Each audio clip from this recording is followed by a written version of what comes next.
die.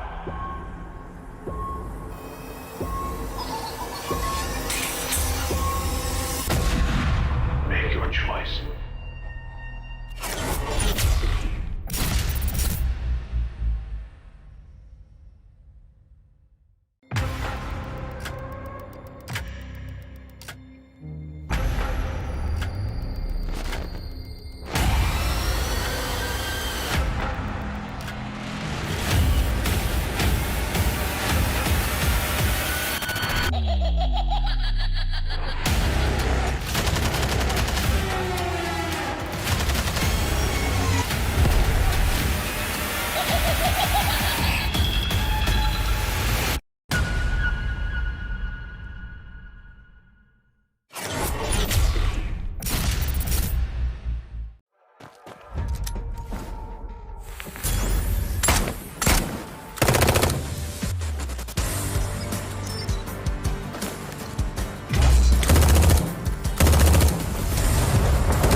to play a game?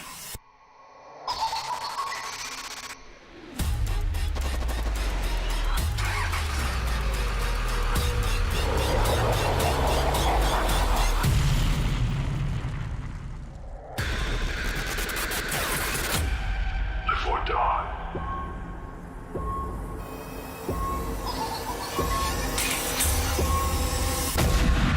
Make your choice.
Hello.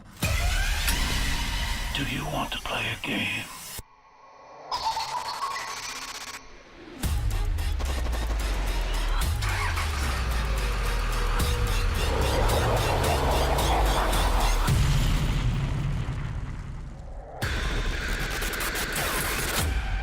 Before dawn.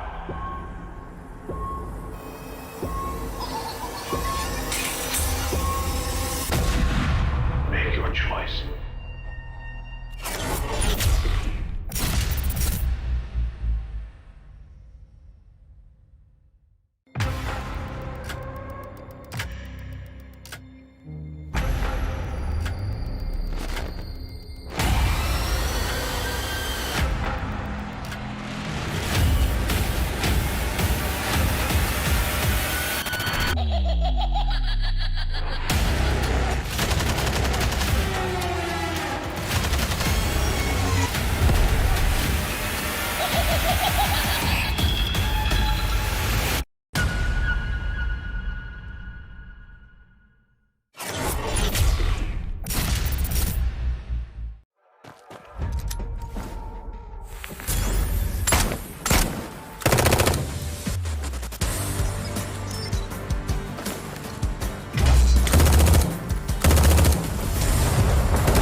Do you want to play a game?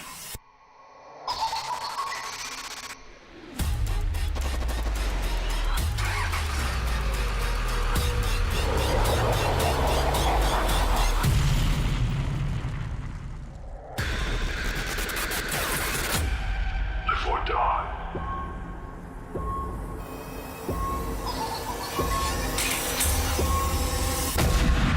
Make your choice.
Hello.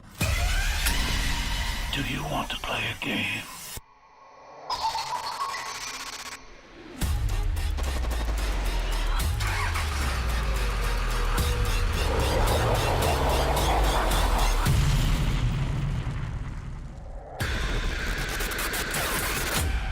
Live or die.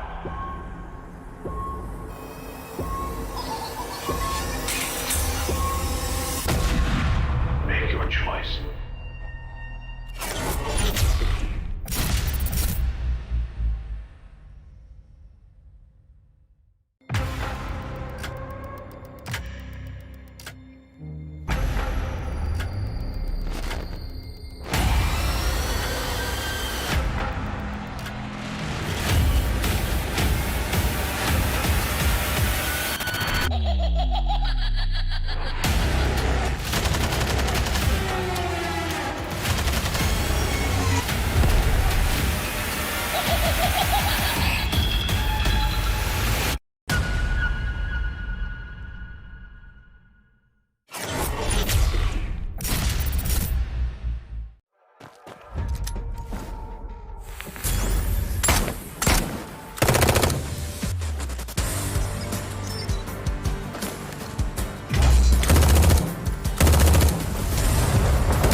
Hello.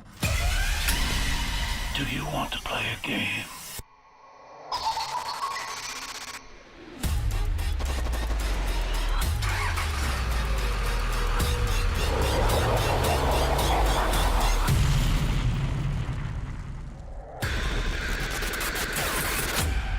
Live or die.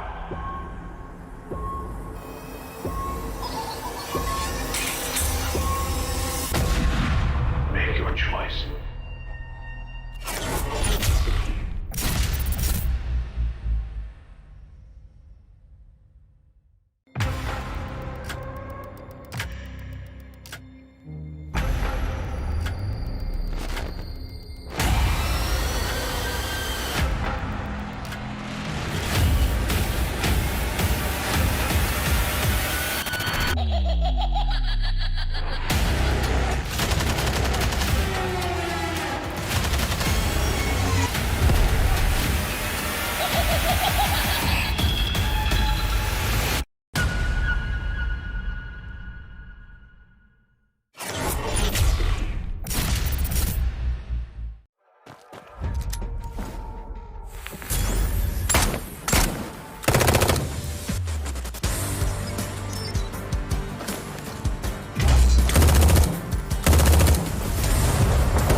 Hello. Do you want to play a game?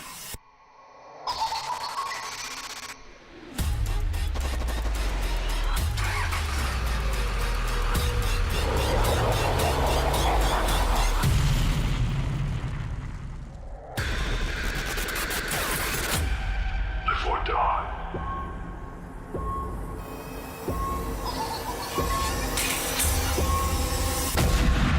Make your choice.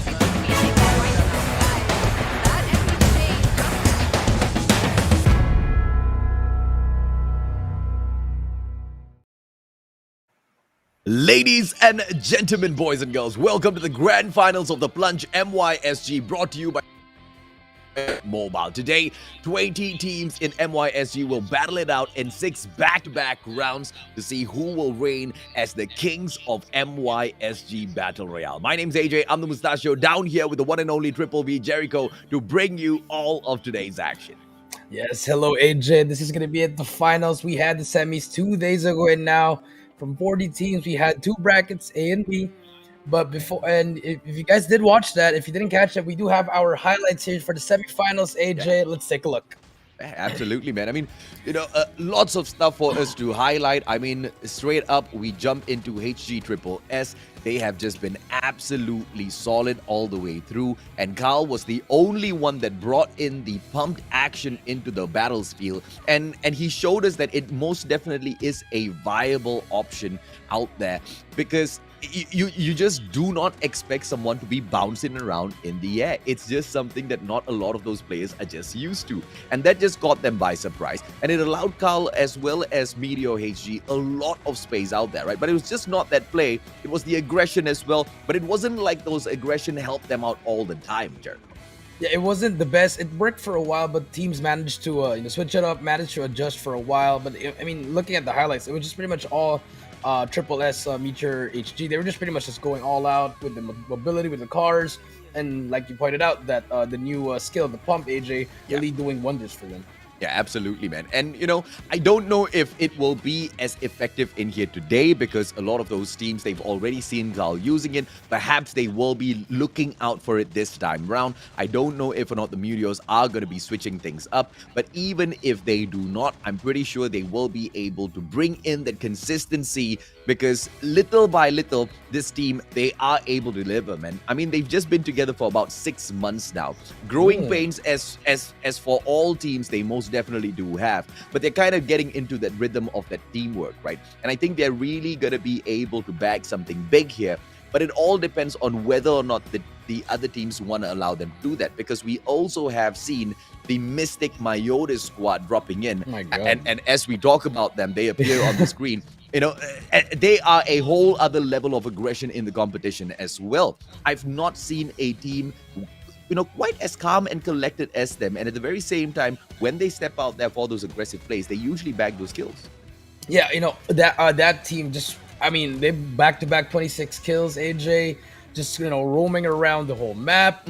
And they were just it was just pretty calm. You're right, AJ, pretty calm, but they know what they were doing, hitting those shots perfectly, knowing when to challenge. Just everything was going well for them. Yeah, absolutely, man. And of course, we had some of the triple here, but unfortunately for Mela and all, it just wasn't really much of a viable opportunity. And as for the rest of the Mystic brand, it was pretty much the same story as well. PGN, on the other hand, they did pretty well in terms of making it through into the grand finals. I want to see exactly what they've got in store for us in here today, right? But overall, a lot of these teams, the one thing that they most definitely showed us was they get a little overexcited sometimes when they start winning, and that kind of just plays against their consistency here, Jericho, which they most definitely want to look out for here at the grand finals, because it's just 6 rounds, right? There's no remakes, there's no second chances in there. Yeah, no second chances indeed, AJ. But here are our qualified teams for the Plunge finals. We do have SSS Meteor HG Sintahari, Hunt for Excitement, Peace 52, BY7 Supreme, Reminiscent Sevenfold Cleric, Mystic Myotis, Go Fight Esports, BY7 Blitzkrieg, Aventa Sovereign Shogun. Oh yeah, and of course 5 and 17 Reinforce, Aventus Sovereign Carnage, Kraken, Aventus Sovereign Prodigy, PGN Alpha, Malaysia Marine Corps, MYMC, Generation X940, Saban Hunters, Aventus Sovereign Carnage, as well as Legends of Chaos. And now these 20 teams, once again, will be jumping on into 6 back-to-back rounds, where at the end of the day, we will be crowning our grand champions. Yes, that is true, AJ. And this is the tournament, the format. It's still going to be the same for everyone, guys. If you did watch that MYSG semis, it's going to be 1 point per kill. And then for placement points, we have first place for 15. Second place gets 13. Third place gets 11. Fourth place gets 9 points. Fifth place gets 7. 6 gets 5 points. 7 gets 4 points. And as well as 8, 9, and 10 gets 3 points. 11 and 12, 11 to 15, unfortunately, will get 1 point. And if you do place 16 to 20, unfortunately, you will not. Yeah, and we've seen many of those teams, Yes. unfortunately, not really bag anything at the very bottom. Even those kills weren't really enough to sandbag them. If you're not going to get aggressive, if you're not going to play for the final zone gameplay, you are going to be losing out in Call of Duty Mobile, right? Prize pool, ladies, gentlemen, boys and girls, what are they fighting for in here? 80,000 CP on the line and 2,000 US dollars. And of course, the lion's share of this, 20,000 CP, as well as that USD 800. Which one of these teams will be able to reach up at the top and grab it? We will find out. Round number 1 will be kicking off shortly. Yeah, just that price pool, just really a lot. 20,000 CP plus 800 USD. You could probably buy a lot of new cell phones or something, AJ. So it's gonna be a big one for all these teams. So, and this is the best of the best, AJ, from both Group A and Group B. Just gonna battle it out for this finals of MYSG. Let's take a quick look at the schedule of the day as well, ladies and gentlemen, boys and girls. It will be a running schedule, but we expect things to be wrapped up at around 10 to 11 p.m. And overall, as we've mentioned a few times already, 6 back-to-back rounds, Jericho. Yeah, 6 back-to-back rounds indeed. No breaks in between. So it's just going to be an all-out war. And I feel like, you were saying it might end at 10 or 11, but the aggression from both of these top 10 teams, we might end very early, AJ, with the amount of experience all these players have. Yeah, absolutely right. I do agree with you, but I don't want to see them over-aggress. And the one thing that I'm definitely looking forward to is the blackout map, just keeping that pace there, right? Just slowing all of those teams down just with the sheer size of it, just keeping them away from each other. But of course, as we can see, firing range most definitely going to be a hot spot because it has 2 of those choppers in there. And in a map like this, mobility is going to be quite a lot of advantage you will be able to bag from the get-go if you can move around freely, right? But that comes along with its own disadvantages, as we have seen within the semifinals, Jericho. Yeah, that is true. I would say the helicopter is the best option, but a lot of teams, even if they don't work together, they actually just try to shoot it down as fast as we can. And we do see drops coming through here, a lot from hydrodram as well as firing range. But we might see someone just go from a really far drop, probably construction, and that we do see one team going from there. And let's see exactly where Triple S Meteor HG wants to drop.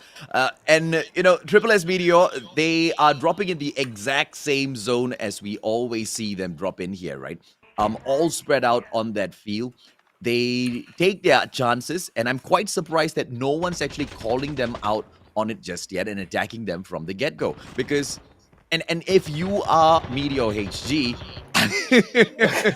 I think you're just kind of, giving away your play way too obviously, right? Round after round, the exact same drop. If someone wants some sweet revenge, they know exactly where to find you, Jericho.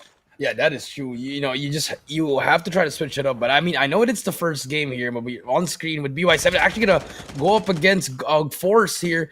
They do spot 2 players here. It's going to be a battle here. This is going to be a very interesting one because both teams they played well in their semis, but this might change the game for these people. Let's see exactly how much does it change. Because for the time being, everything seems to be fine and dandy. Just Ivy losing a little bit of armor. Smart plays coming through. Izoro taken down. And 17 reinforced. They don't look like they are super reinforced at the moment. Ivy, without any armor, will be in a lot of trouble if she gets caught out. So we'll need to look for a little bit of a backup. But just beyond this wall, there is trouble awaiting them. Yeah, trouble indeed. We do see BY7 just struggling right now. They do have some loot here, but I know you don't have to engage here. You can take your time because both teams are just trying to find that opening pick for these people. And if you are BY7, you could just rotate back. There's a helicopter on your left side. Try to make a play out of there. You're fully kitted out. I mean, you don't have to take this fight on.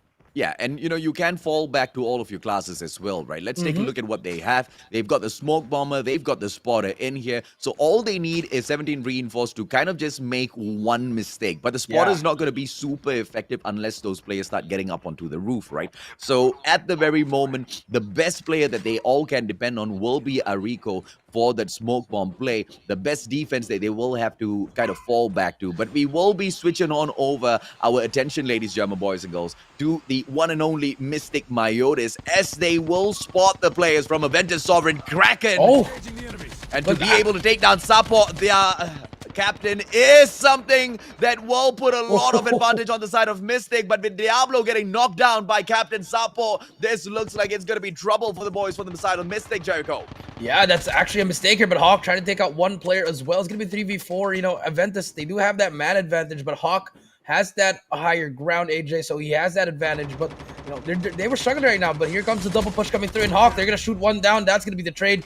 3v3 now, and now Mystic just picking off from where they're left from that semis. I don't really agree with the finisher by Hawk there, but Spectre shuts down Azentho, and they need yet another Spectre. Backs away, Azentho taken out of the equation. Sapo, on the other hand, drops and eliminates Uzi from the equation, and Spectre catches Captain Sapo, and AVST Kraken with that takedown. Might their play have been broken out already, ladies and gentlemen? We still have D, goes in with the drop shot, shuts down Hawk, and now it's just going to be Spectre going up against D. A one-on-one situation, comes out with a smoke bomb, and D gets caught from the back. Smart plays, mechanical supremacy, slides away and buys himself a little bit more time. And Spectre, on the other hand, will be able to scan all of the other team members right back in here and gatekeep D. He's not going to be able to save the rest of his team members. Yeah, that's a very smart play, but both teams, they can actually lose the game, but he spots D here. Spectre fully armored up, and D, I think he's going to force this issue. He pops his skill here, AJ, and here we go. 39 seconds before his teammates alive. D will try to get those dog tags, and D, with active camo, will get spotted. D, try to make his life here, but he's going to shoot him down. Spectre, he should have just challenged. D, on a 1v1 right here, Regen is coming through, and this is going to be a very, very huge gunfight. 25 seconds before Mystic's teammates come out. D still has to pick up those dog tags, unless he's going to win this gunfight. One grenade can make the difference, but it's the smoke bomb that comes out from Spectre. One mistake, because he moves out before the smoke bomb takes effect, ladies and gentlemen, boys and girls. And D, he just bags it. Why? Because a little bit smarter, he pops his grenade first. BY7, on the other hand, they will see a 17 reinforced right in front of them, and this battle will continue. They gatekeep each and every single one of them, but a vehicle has been spotted by their opponents, and the chopper gets blown away as well, and it looks like they're not gonna be able to bag 17 reinforced that easily. Yeah, and they didn't. The helicopter is doing wonders, but it's actually a person right above them. Smile, BY7, 4 players. Smile's gonna be a lot of trouble right here. But I feel like just trying to scout it out, trying to trap them inside this building. I like it coming in from force, but if you're a BY7, just hold it down. Pretty good. They have all their stuff ready. They just have to wait here. Make that team make a mistake, and they can capitalize on that one. Absolutely, man. And the movements are really important. Here comes that spotter, ladies and gentlemen, boys and girls, just to remove them from the roof. But I don't think Ivy hit anyone because they weren't really on the roof, just on that second floor. Unfortunately, the spotter has been wasted, but that does force an encounter here. Ariko, unfortunately, for the side of Ryu, N17 reinforced, goes out there, guns blazing. Yo-Yo goes down as well, and BY7 look like they are about to win this, but a good defender pulled out. Might just force them out of it. Smile tries to get away, but it's all over, Jericho. Just a little bit too much, I like the play coming through, but they were just challenging one by one, and there's actually a team above them. But they are going to go for it. Here comes the third party. This is going to be it. Can BY7 make this comeback, or will the other team go for this one here? Kasintahati, they're going to make this push. AJ and BY7, they need to help each other here. Hati Teddy drops Ariko, takes him out of the equation immediately, turned into a dog tag, which makes it easier for BY7. A quick in and out! Mizu drops Nexus out of Chintahati, takes one right back. Espada on the ground, Teddy fires back. Limbo taken out of the equation. Ivy still standing. Armor is out of the equation, but Ivy, for some reason whatsoever, managing to get out of there. Spotter called out, and this is the getaway from BY7. Smart plays coming through from Ivy. Wow, if you are Sintahati, you just gave them a helicopter. Not the best option, but you managed to take out 2. They're gonna try to go for that dog tag, but the flight revivals are come through now, and now we do see the circle closing in here. But Sintahati did the damage. They got those 2 kills, and can they get more? Now, this is gonna be a GG, right? Because they just brought the chopper outside, and they're waiting for Chintahati to back away, but you can see the chopper on the map, so Chintahati will know BY7 is just beyond the hill. They're not really hiding from anyone right now. I mean, yeah, but they can just rotate around already if you were BY7. I think it's a matter of just giving up those tags. Yeah. The Sintahadi, they're just gonna be waiting for that. They can wait their whole time there. Circle, it still has a long time. But now moving on to Meteor SSS with the SMRS double coming through, and this is the mobility coming through with this team, just roaming around, trying to spot that team on the other side. Hey, Event the Sovereign, but Event the Sovereign not actually trying to shoot the car down, just hiding inside the water. Very smart plays coming through, and SSS, they're going to be moving away. Yeah, this was the fight for the airdrop, and HGSS, they don't really want to take a lot of those risks.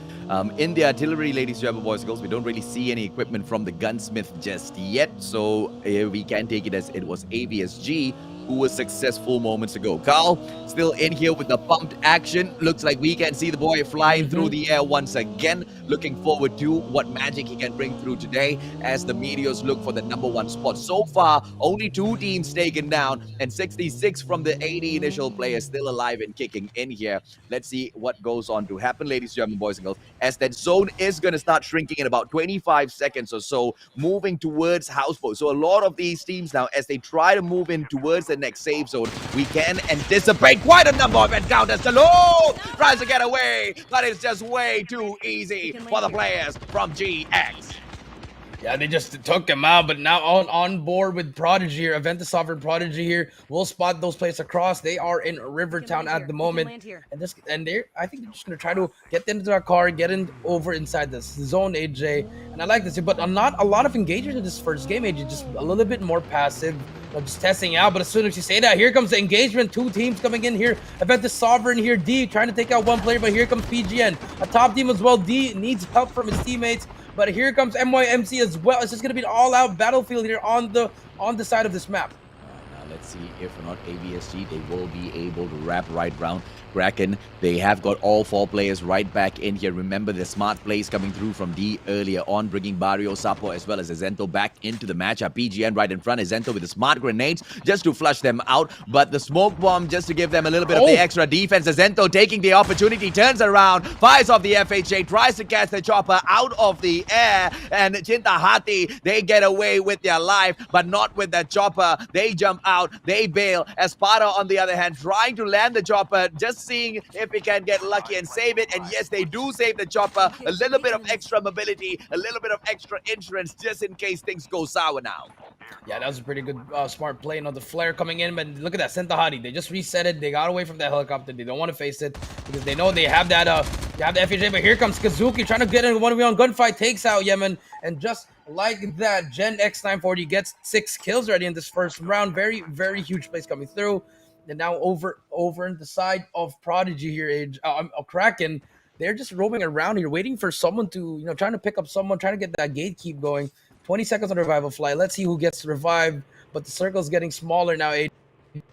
More gunfights coming in. Oh, yeah, absolutely, man. But, they're holding out, in the open. They might get caught out here by Legends of Chaos from the side of Malaysia as they just drive right through. Sultan from afar, dropping Carl as well as Kid. Meteors HG, they seem to be in trouble. They seem to be down on the ground, ladies and gentlemen, boys and girls. We want to be catching that action as well. But as we take a look, MYMC almost blown out of the sky by the players from the side of MYSG Kraken. I'm quite curious to see if or not the Meteors are still in here. Yeah, I agree too. We did see them try to get some fights a while ago, but I don't like this strategy from Kraken. Very open area. I suggest getting into the building. Just trying to get someone from across because you're gonna get shot from all the angles here. But now on board with Team 12 is gonna be Go Fight Esport. I like this. They have that truck with the machine gun on it, but they're gonna be engaging against hacks here on your right side. But they're just gonna try to get away. No engagements whatsoever, just scouting all the areas. And this is game number 1, just pretty much scouting, knowing your enemy's mannerisms, trying to find out where they can hide. And I like this from all the teams, just being passive.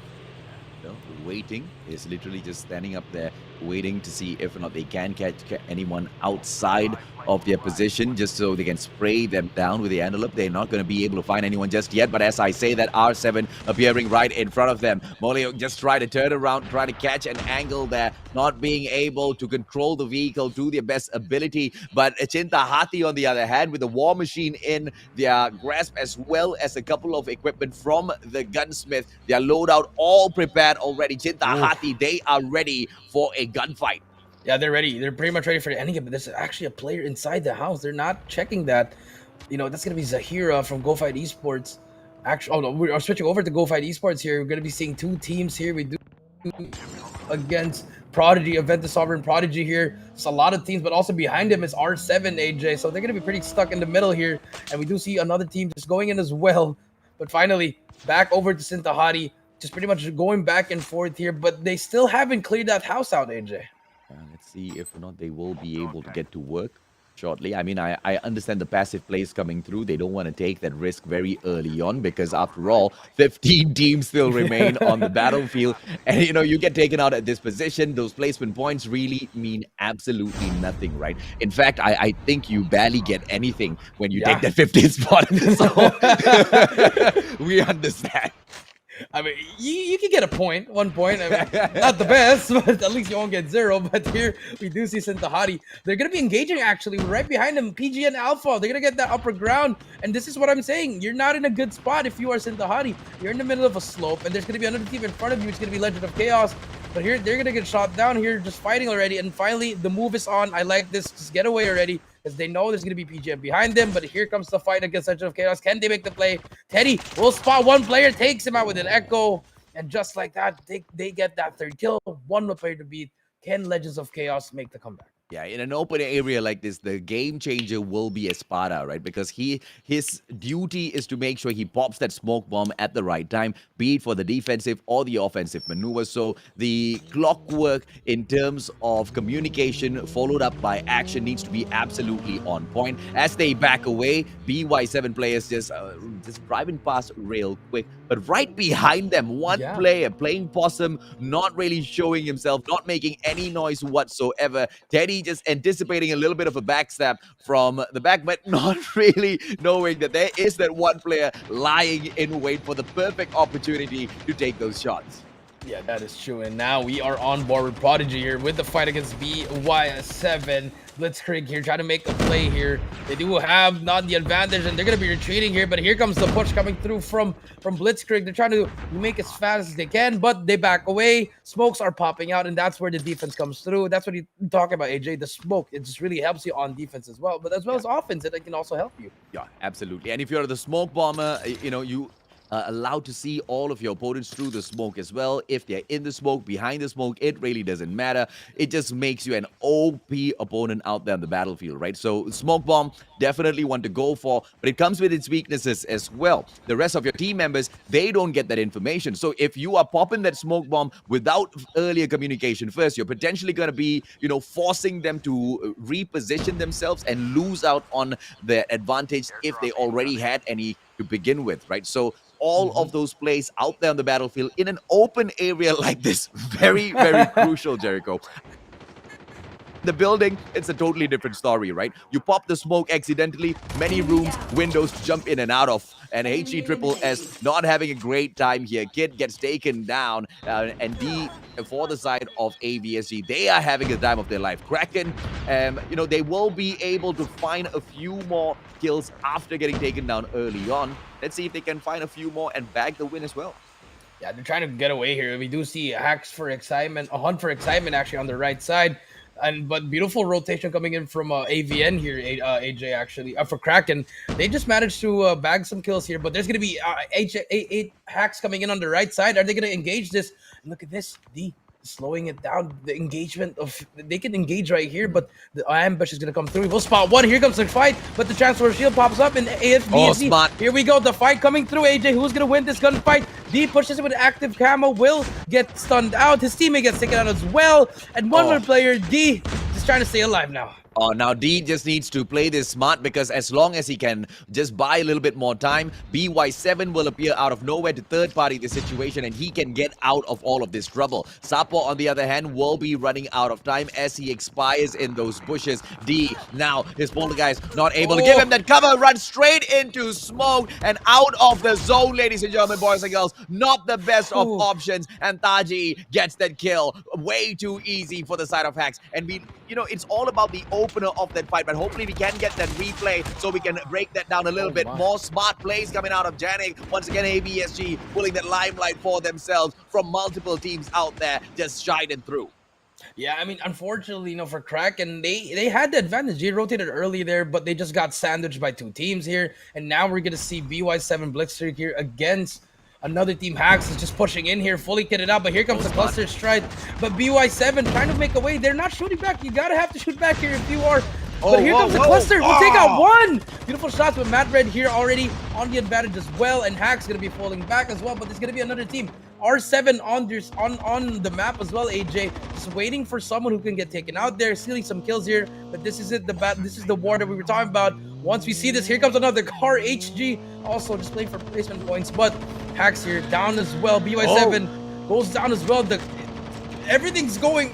This is getting crazier now, AJ. Yeah, absolutely, man. Carl's just driving around, grabbing, trying to grab kills for himself at the very least, but unfortunately, drives straight into a tree and meets his death in the hands of K. And BY7, how did they overcome the absolute force of their opponents? Very simple, ladies and gentlemen, boys and girls. The smart play coming through from out with the spotter just to open up things against Hacks, and that was the downfall of Hacks already, right? And now they have got their eyes set on to R7 as well. BY7, they have been in the scene for a long time, and now they bring in all of that experience out. Is he going to be able to slay with the spotter once again? R7 smooth on the slide. IAM gets caught from the back, and Rio with the slay as well. And BY7 is on fire.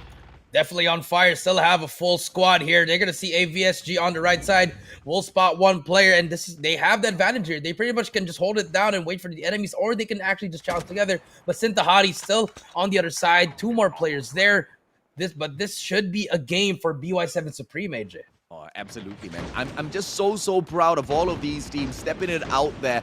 Each and every single time we've laid our eyes on them, they've just been able to show us different sets of skills, and they are clearly showing us that in terms of those IQ plays, MYSG, they've stepped up, and BY7, they are showing us a brand new side of themselves. Smart play coming through from BY7 once again, using those classes, right? And now it's gonna be the airborne player shooting up into the air, getting all of the information for the rest of their team members as Smart Red goes in for the quick smoke and will be able to pull the flank as well. Defender pulled out, Nexus right in front of him, turns around, knocks down 7, and BY7, what a win, what a finisher. Yeah, just fully teamed out. They pretty much got that 10 kills plus 15 points. That's gonna be 25. Just great plays coming in there. They knew when to engage. They didn't have to over challenge, unlike the other teams. They were just playing pretty smart. They were always the third or even the fourth party, AJ. Very smart. I mean, okay, first of all, so many things happened in the matchup, right? Hacks just removed one of the most supreme teams from the equation with a very smart play. And how did Hacks open up that matchup? Hopefully we get to catch that in the highlights as well. They already saw the footsteps on that mini-map, and they knew their opponents were right in front of them. But instead of just taking their attack straight on, they just inch up little by little, and they push two players mainly forward, right? They pushed their Trap Master and they pushed their Defender. And what all of the Trap Master was doing was continuously just throwing out one by one all of those traps in front of them. And the Defender was inching forward just to see the moment he spots a player to go in there for the pop and blind them, right? And in a team that took it so tactically, still beaten to the ground by BY7, all because it was done with the smart plays with the spotter, man. He went down there, took down, I believe, KW with the spotter, and that's when things just started breaking down for the side of Hacks.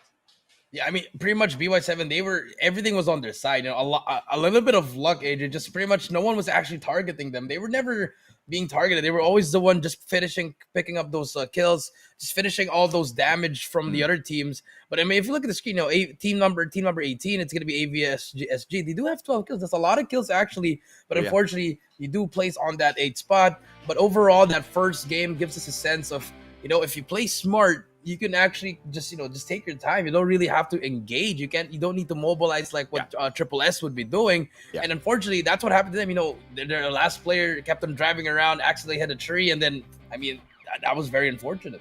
Yeah, and that's one of the risks that you do run if you are just going to be playing the vehicle meta, right? Yes, you do have the extra bit of mobility. Yes, you can get around there a little bit quick and avoid all of those gunshots. But one small mistake and you get stuck out there in the open. One small mistake and you are a sitting duck. And that's exactly what happened to him. Unfortunate for Carl, he couldn't really get out of that situation. But here's the highlights once again, as Mystic Myotis opened up quite well against the side of AVSG Kraken.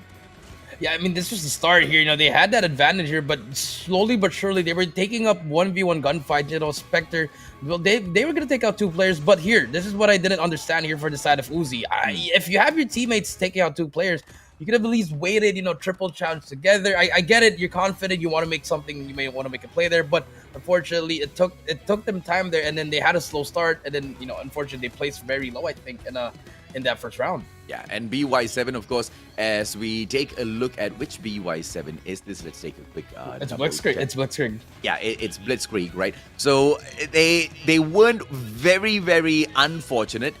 Ivy was super lucky because her armor was just expired already. She had to go in there and replenish it, but a few lucky sprays coming out of the SMG bought her a little bit more time, and that's exactly how they were surviving, right? But as they continued that fight through, they just paid so much of attention to Cintahati, and Cintahati managed to turn things around at that very final moment. Yeah, that third party coming through, this was a huge play coming in for Cintahati.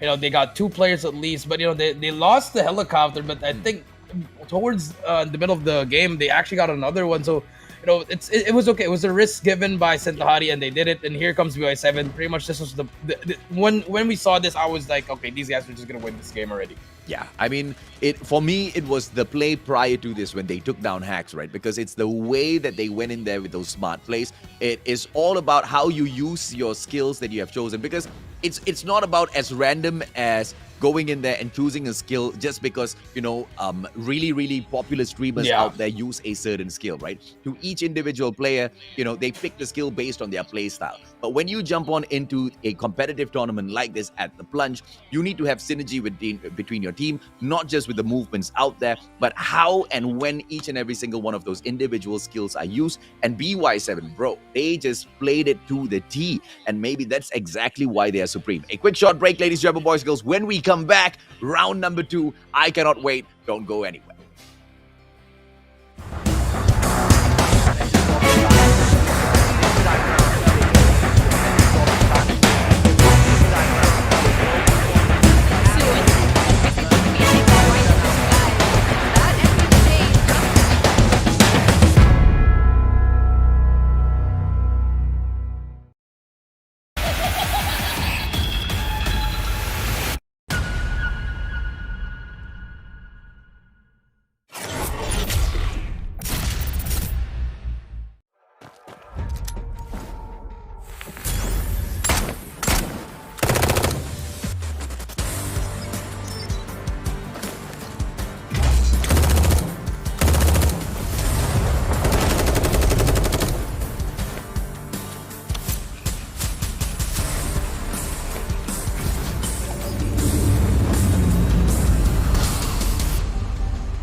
Ladies and gentlemen, welcome back to the Plunge MYSG Grand Finals.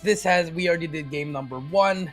We're on the way to game number 2. I am VV Jericho here with the Mustachio AJ, and we had a very passive to aggressive to number 1, but now we're gonna have game number 2, and we might see a pick of the pace here, AJ. Yeah, and the problem here with the MYSG scene is the skill gap between team to team is pretty close, right? So and that's kind of what forces out inconsistency out of all of these teams, because each and every single one of them eyeing for the top spot. But look at this BY7, both of their teams picking the top 3 in here, Supreme as well as Blitzkrieg. Just a few points between them, but of course Shinta Hati topping both of them. Even though they do not bag the victory, they still are at the top, mainly because of all of those skills that they pulled into the bag to sandbag themselves, right? So 27 points overall, they sit down at the top. But Aventus Sovereign, Shogun, as well as Prodigy. Now, we weren't really focusing on them that much in terms of their gunfights, but look at where they stand, right? In that 4th and 5th spot, 18 and 16 points so far. But like you've mentioned at the opening of this particular round, it's just one round so far. And we have got... anything can happen, Jericho. Yeah, maybe the surprising one for me was Mystic Wyvern. You know, they were the ones just really dominating in their semifinals, but unfortunately, a little bit of mishaps on those plays, you know, placing 12 and 13, but they still managed to get 3 kills here. But other than that, all the team, it seems pretty slow for everyone. But, you know, game 2, this will change up, guys. So remember, this is just the round 1 standings, and we're going to be heading over to our game number 2 in a while.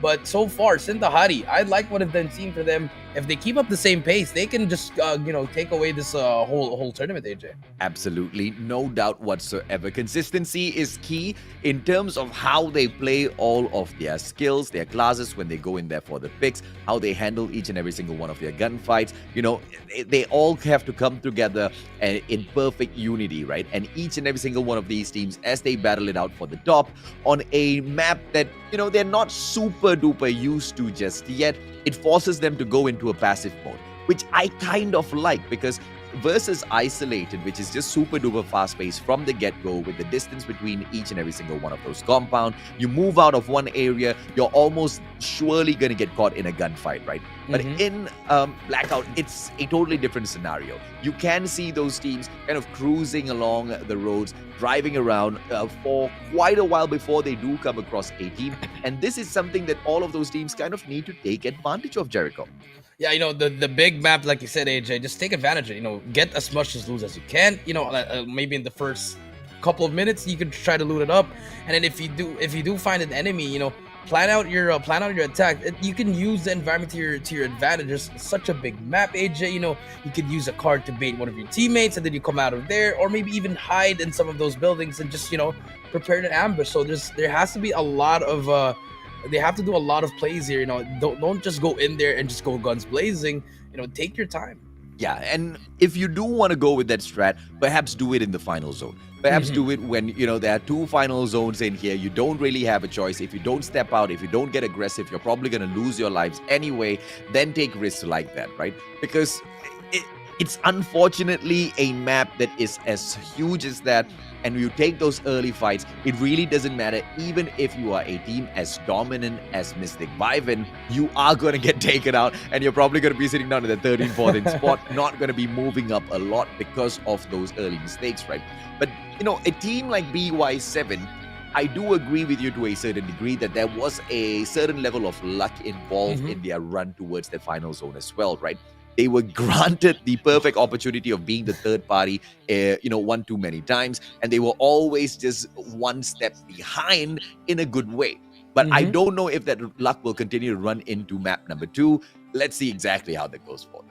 Yeah, you know, we're gonna see a lot more teams playing that kind of role. You know, being that third party, being less aggressive. You know, engaging when they're both weak, when they're, you know, regenerating or probably reviving someone.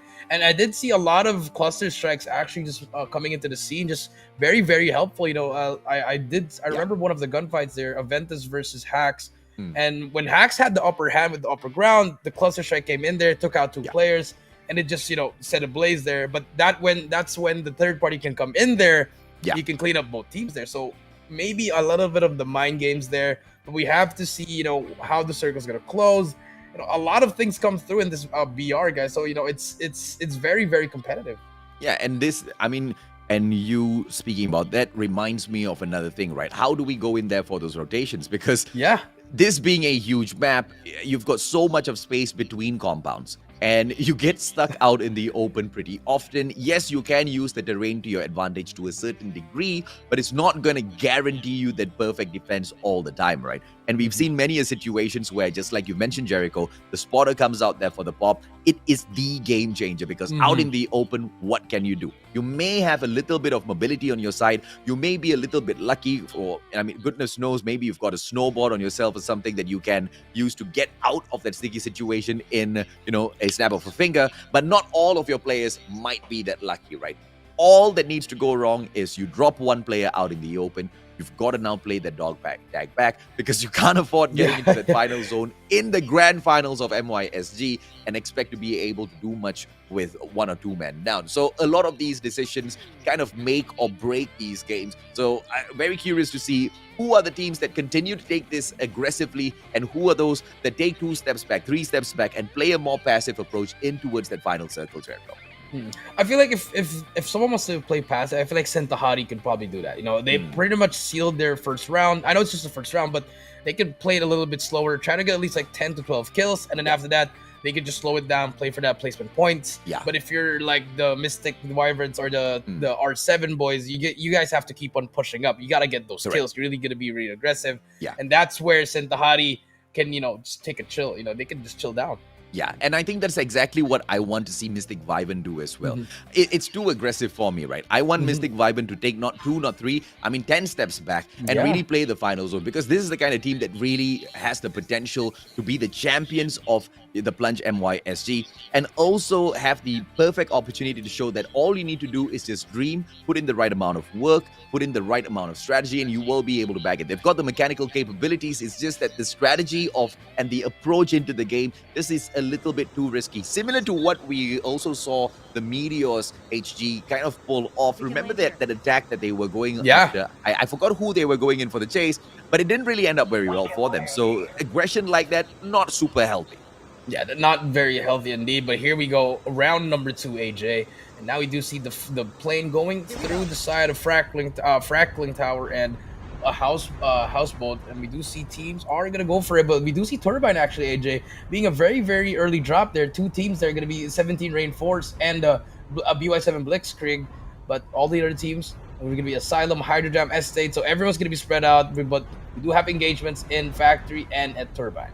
Yeah, let's see which particular engagement our dear observers would like to jump onto first, because it most definitely will be those choppers that will be highly contended in any one of those places where we can see those 2 teams dropping in, right? Cintahati Teddy dropping Kimiya J very early on with the Echo, and that's the perfect kind of weapon that you want to have on your the CQCs, and now Masanya dropped as well by 7. Nexus in for the backup. It's gonna be Shy and YT in front. Nexus manages to get him with the Cordite, and it just looks like Cintahati. They want to bag each and every single one of these kills, and they do exactly that.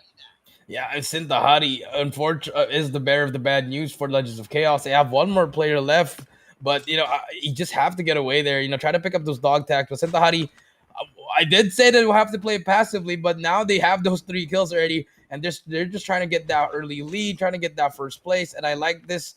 Take over Estate immediately, and then from there, make your way. You rotate left or right. And this Cintahati just pretty much doing a lot of good stuff here. Consistency is key, AJ, and I do agree with you with that one. Yeah, okay. Now, let's see, of course, what will they be able to get out of this, because they've taken down 3 of those players. I believe 1 more managed to get away with his life. So they can just continue to play gatekeep for the time being as they continue looting. And when they want to just abandon this area, they don't really need to worry about, that player coming back in there for those dog tags, right? They've already got those essential 3 kill points to sandbag themselves. Let's see if they can revive each other and they bag a few more kills later on, right? Why will they say no to that? But of course, as we switch on our attention over to the side of BY7 Blitzkrieg as well as 17 Reinforced, they've taken the fight over to the roofs, and this is exactly where where the spotter can once again come in very, very handy, Jericho. Yeah, that's very true, AJ. They do have that spotter indeed, but it's gonna be a battle for those roof stops. So the snipers can try to get some shots down here. Do see a player, Zoro on the on your right side of the screen can be the one that can take this person out. But here comes the sniper, Ivy. We'll spot one. We'll try to shoot it, but unfortunately scopes out at the wrong moment. Try to shoot, but will not hit it. And this is gonna be a stalemate. But there's gonna be a player in the left, AJ, from P52 on your left side of the screen. He could probably third party that, but he's on his own there. A lot of dog tags as well are down. So, but the helicopter still available for them to use it. And if you are BY7, you're taking a lot of time here with not much of utils. Yeah, I mean, you have to ask yourself a question at a certain point. What are you going to do after this? Like, okay, you knock Ryu, and then what? Because Smile will very easily pick him up. Okay, I guess this is exactly what that plan is, right? Smart play, breaks a plate, and then immediately calls in for the cluster strike. Are we going to be able to see that hit, right? Because Ivy, I don't know if or not she did manage to go through with it because no strikes come through, ladies and gentlemen, boys and girls. Looks like she called it off. But if that had been played, I think it would have been perfect, right? You break the plate, you play a little bit of distraction, and then you bag 2 kills out of 1 cluster strike. It's just a perfect guarantee for yourself. Yeah, that's true. Now we're on board with Team 11. It's going to be Mystic Myotis. We'll take out one, but Sapok takes out Uzi as well. It's going to be just fighting again. This is going to be crazy, but here comes Spectre. And on top, Zoro goes taken out by the Echo. Will win you that gunfight, but Spectre has to help his teammates, Diablo and Hawk, in the world of trouble, but takes out Bahirio, and just like that, Mystic Myotis winning those engagements. But I think there's one more player to beat, AJ. Yeah, and this is what we don't need from both Kraken as well as Mystic, right? And when we look at Mystic Vivens, the first thing that we kind of talked about earlier on was them getting into these engagements early on. And one of their biggest downfalls can just be their ego. You took me down? Okay, let's go. Round 2, brother. Let's see if or not you can do it again, right? And Sapo will be trying to prove himself. Diablo right in front of him, backs away, using the pillars to his advantage. Sapo does not manage to catch Hawk out of the equation as Diablo gives in that backup as well. Perfect plays coming through. It's a 2-on-1 situation that unfortunately ABSG Kraken could not fight out of. But as we go back to the fight between 17 Reinforced and BY7, it's the exact same tango. My brothers, once you get a knock, what is your second plan, right? The follow-up is going to be pretty weak because for you to be able to rotate from this roof over to the next, it's going to be a bit of a problem. Unless you want to just go all out, right? Take this chopper, fly on over to the next roof, and then go guns blazing, just fire them down. But Mox needs to open that fight up with the spotter. If he can get 1 or 2 lucky hits, and then that's going to be a GG on the side of BY7, because 17 Reinforced, they can just go in there for the wipe. Yeah, that's true. But look at what BI7 is. They're rotating already. Limbo is going to be that player just looking around, getting for information. But, you know, if you're forced, you already have that chopper. Might as well just go for it. You know, I mean, what's there to lose at this early of the game? You know, both of you guys are trying to get some kills here. And if you're going to play this passively, you're not going to climb up on the leaderboard, AJ. You're just taking so much time here. You know, maybe bring up the pace a little bit faster here because, I mean, nobody left, AJ. But it's okay because 17 Reinforced, I like this, right? You play it passive, you get into the final zone, you do you. As long as they don't drop those early, kills, giving away early points to those opponents. As long as they don't really, use up all of their very, very important artilleries. Drop a cup, become a dog tag. When you become a dog tag and then the rest of your team has to abandon you, yes, you lose a lot of time, but there's another thing that you also lose. You lose all of those precious resources that you've already looted up from the early game. And that's going to be very painful, man, because the current meta of Call of Duty Mobile, you come back in, okay, not just this current meta, any meta, you come back in there from the revive flight. My friend, you are still a sitting duck. You are not going to be able to get back most of your equipment, and you have to start from bottom, and you will be a burden to your team unless your team can, really save you, secure your site, give you back your exact same loot box. But once finals of the Plunge MYSG, not going to be easy to pull stuff like that. Yeah, I do agree with you that one, AJ. You know, just really, really passive here. Like for this one, Go Fight Esports, they already have a site here, but we do all on board now with team number 7. It's going to be Hacks here. They are going to be going up against Mystic Wyvern here, I think, if I'm not mistaken. they're gonna be in that house, but Hacks not in the best position here, but they do have those gas grenades coming in here. Shots are going down, and now Hacks on your screen as well will spot the Mystic players, Sell Up and Rogue on top, while Dream and Gape are below, and Say all alone on top as well. But this is where the skills are gonna come through, AJ. Is anyone gonna drop some smokes here, or are you just gonna see a fight on the guns? Ivan right in front. Just trying to keep gentlemen all back. Calls in the cluster. Smart play from Mahadi, but unfortunately will not be able to bag anyone at all. And a quick smoke out on that airdrop will allow him to go in there for those quick picks, whilst each and every one of those players from the side of Mystic are a little bit preoccupied. KW stepping on fourth with the pressure place, and he better not make a mistake. Madi comes through with that backup as well. Taji is on point, just keeping all of these players inside of the house. But where is the utility? Where are all of those tacticals, right? You need to rein in with a couple of cluster grenades as well as grenade if you want to be able to flush them out of their position. Yeah, that is true. You know, not seeing much of the grenades here, and they just saw two players coming up on the hill here. So there's gonna be one more play here for Mystic. Gabe got taken out here, but KW will take out Gabe. That's gonna be one, but here comes the help from Same Dream with that Trap Master. Takes out Madi and takes out KW as well. And there we go, AJ. That's the utility we're talking about. Beautiful usage coming in from Mystic, but here comes Todd. You're gonna try to get that revive. Yeah, and you know, just one unfortunate mistake made by the side of Hacks, and they pay such a huge price. Now, Say, question is, can he survive and get out of this situation as Dream shuts down Taji? Say needs to be able to bring in all of those dog tags back into play. Dream catches him off and shuts him down with the assistance of Chalup. And you know, here's the problem, right? Hacks, they did not flush out their opponents from that building. Instead, they just took that aggressive play in, and you just can't do that, man. Whatever that happened was exactly what could have happened. The best defense set up by the opponents. Traps all the way at the bottom of the stairs. If you over-aggress, we will be able to recover. And they just didn't need to do anything. They just needed to wait for Hacks to step in. And it was just way too easy of a defense. Chintahati, on the other hand, shutting down Spectre from the side of Mystic and Myotis. They are having a tough time with this fight. Yeah, very, very tough time. Uzi, last player alive, will run away, but there's going to be a team right behind him. It's going to be BY7 Supreme. This is going to be a good fight here. The top three teams from that last game about to fight it out, but Chintahati just on fire at the moment. Will upgrade AJ. They'll get that upgrade. Teddy will pick it up as well. That's going to be a huge play for them, but Chintahati fully kitted out. All they have to do is pretty much wait up, get that ambush, but BY7 is being very, very passive. A prioritization from Chintahati. Look at how many players go in there for the upgrade when they know that there's danger looming. Only their Trap Master goes in there for the push. As for the rest of the players, is it super detrimental if you don't upgrade your chip terminal? It's not, because you still can use your skills. It's just that the cooldowns as well as the efficacy of those skills are slightly less powerful, right? But you really, really want your Trap Master to be upgraded, because, you know, it just gives you that battle advantage out there on the field, especially when it comes to Blackout, because you've got so much of these open fields where you can just hide all of those traps in the hidden grass. And that's it, man. GG, if you get stormed upon, you get to take down your opponents out in the open without having to hide it, you know, by the stairs or inside of buildings like what we saw earlier, Jericho.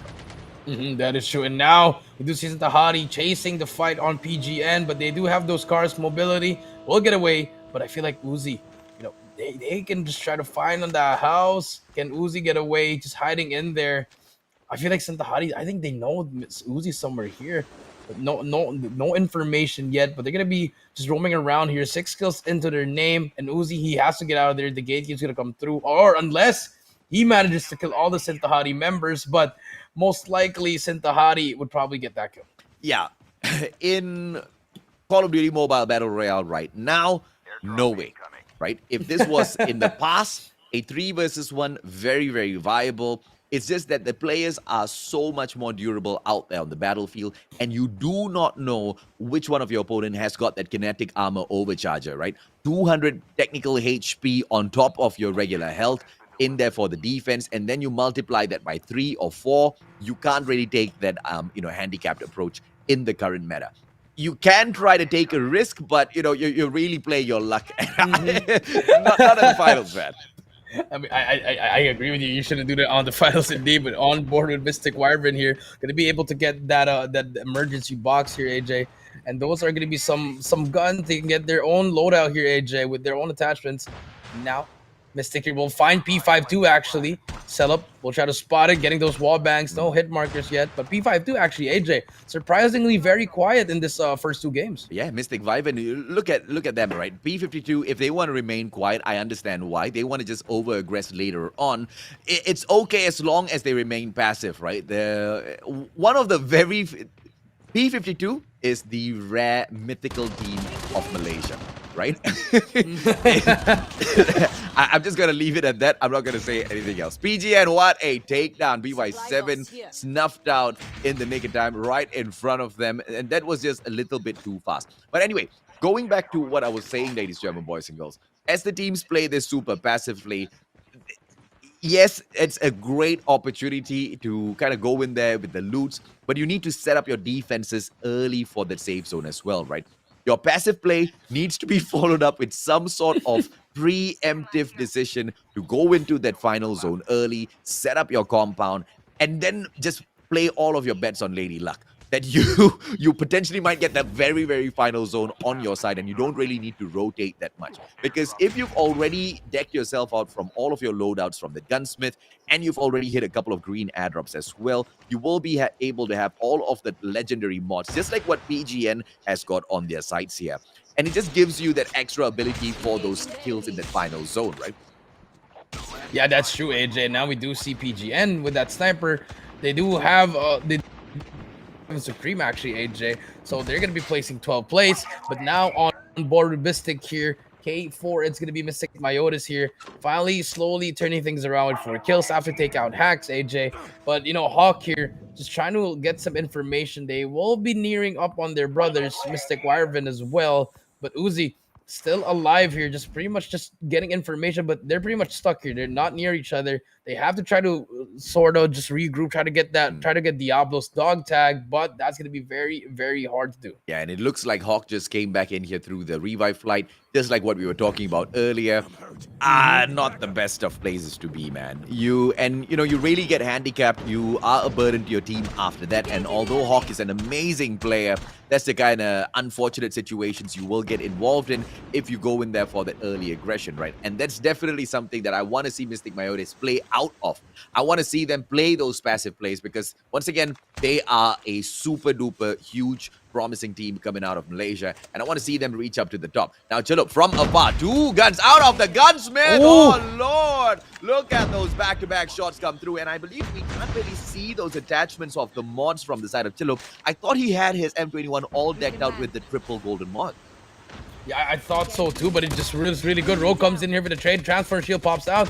Sultan trying to do anything. Last player to beat, and that's going to be all Mystic Mystic Wyvern here. Just now they're showing up, AJ. This is the Mystic Wyvern that we were accustomed to, AJ, and now 9 kills into their name. Still a lot of players to kill here. But if you're a Mystic Wyvern, you gotta slow things down. Circle's getting a little bit closer now. So a little bit, you gotta hide inside now, AJ, because remember, such an open map. Yeah, Rogue is lucky with the find on the snowboard. Not that, not that popular or not that available as you go out there for those loots. I do not understand what was Shy and Whitey doing, right? Luffy just lights that chopper up very, very... I mean, the chopper was already on fire, man. Why would you jump into it?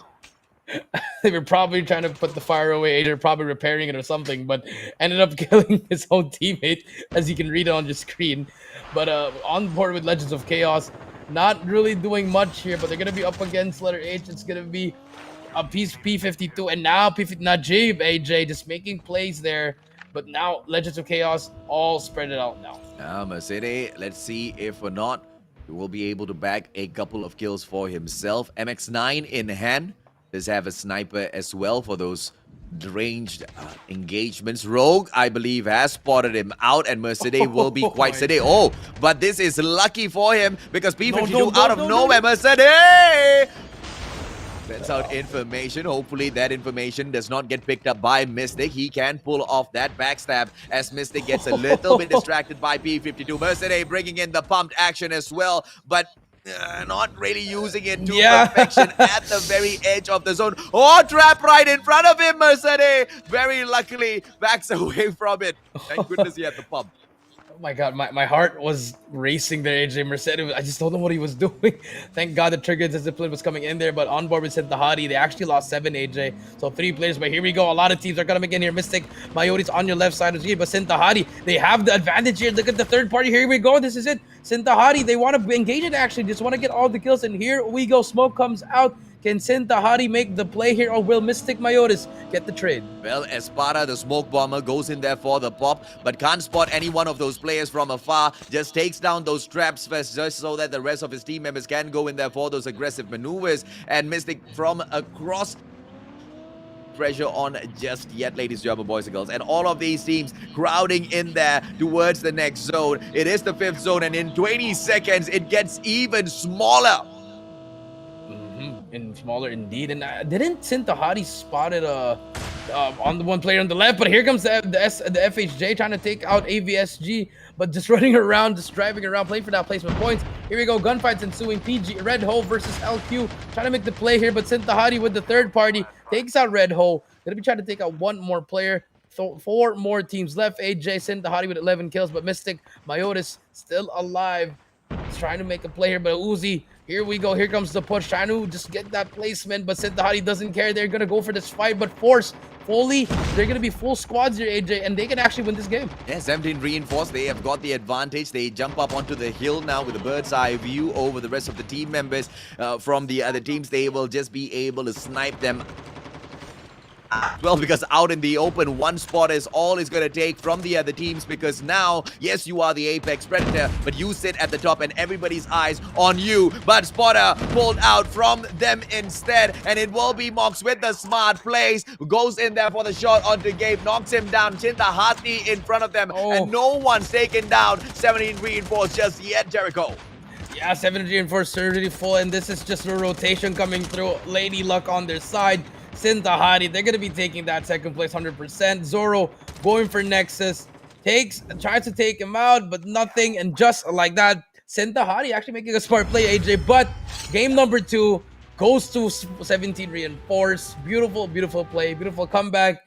You know, we were giving them flag for not doing a lot of stuff at the start, AJ. You know, having a stand with BY7. But in the end, Lady Luck was on their side. Rotation was on point. And they ended up getting that victory.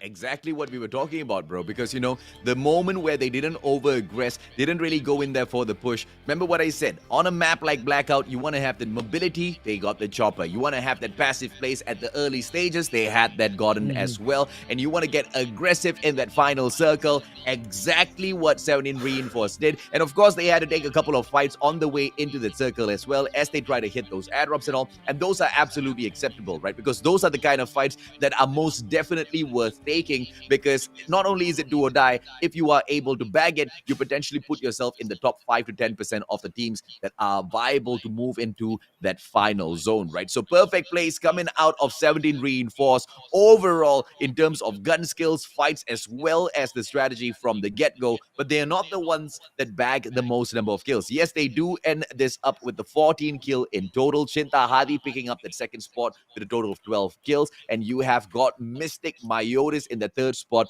They are the ones that bag the most number of kills in this lobby with the total of 15. But I don't believe that's enough for them to overtake 17 Reinforced with their performance in this particular lobby. So overall, solid plays coming through from the players in that number 1 spot.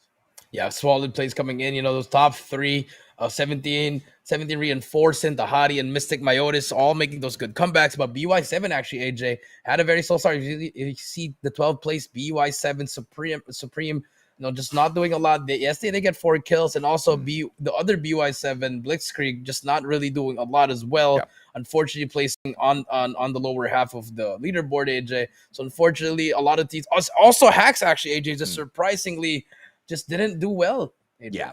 Not surprised. I'm not surprised. I mean, they are getting overexcited. They are overstepping their boundaries. They are not playing carefully. They have to assume that each and every single team that they fight out there, and I'm just going to take this name as a pure example. They are not the current most dominant team out there, but they fit into the context of this example. You have to assume that every single team that you see out there on the battlefield is NRX 420. And that's all you need to do, right? Every single team out there that you're trying to overtake in a compound, that you're trying to take away a certain objective from, is NRX 420. How will you approach that fight? That's exactly what we want to see out of teams like Hacks, because once again, they have got the mechanical capabilities. They've been playing Call of Duty Mobile for so long, and they're keeping up with the meta changes within the Battle Royale itself. But what is the biggest weakness here is the strategy of going in and the option of picking the right battles here, Jericho.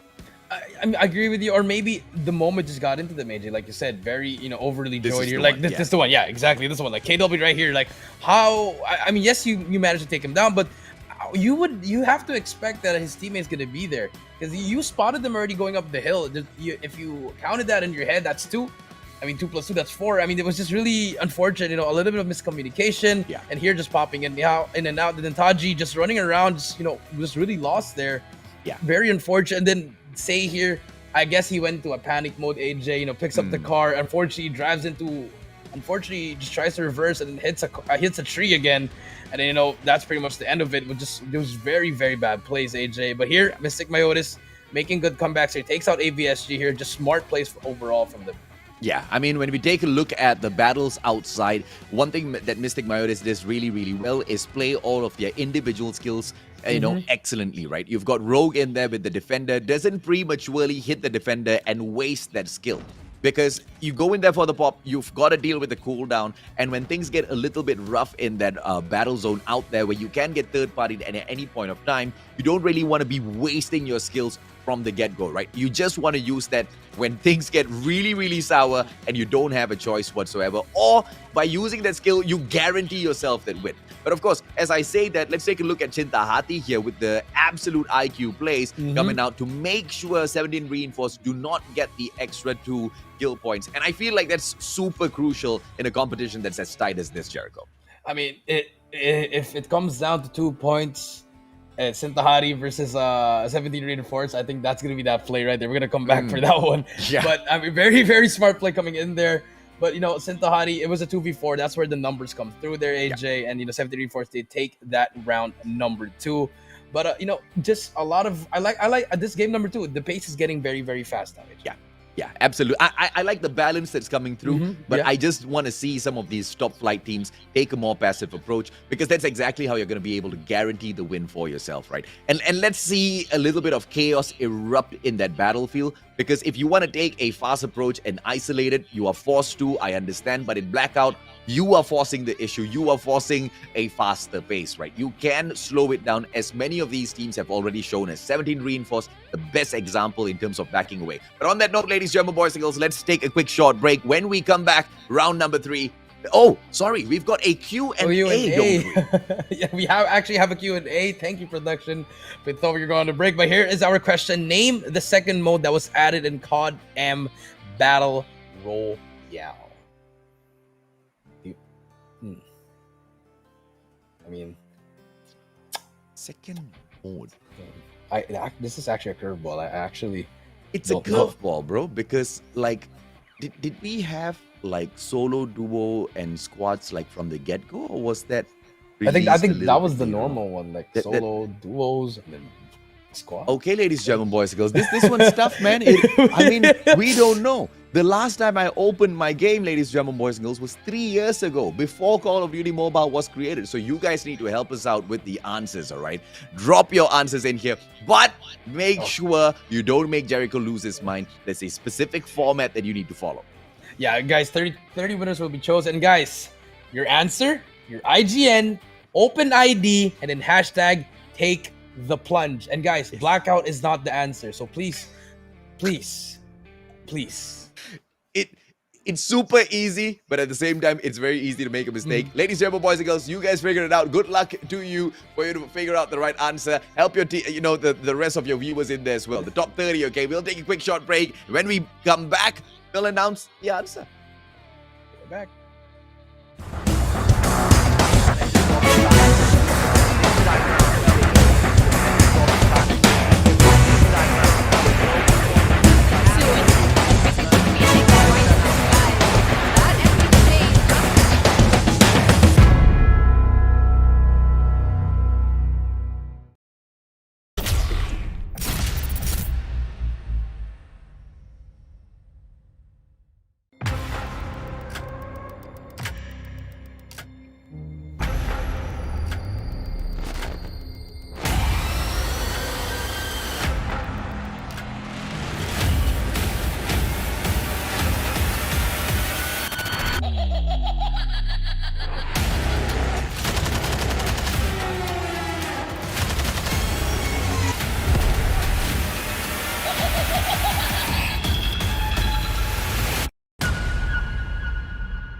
Do you want to play a game?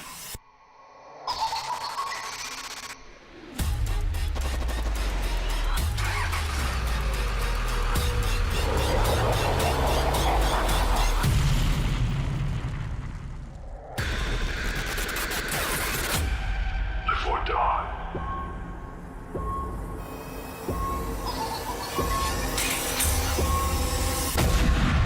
Make your choice.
Hello.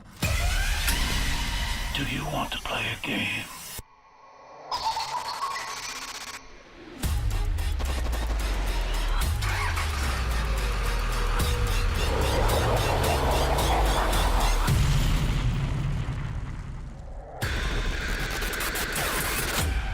Live or die.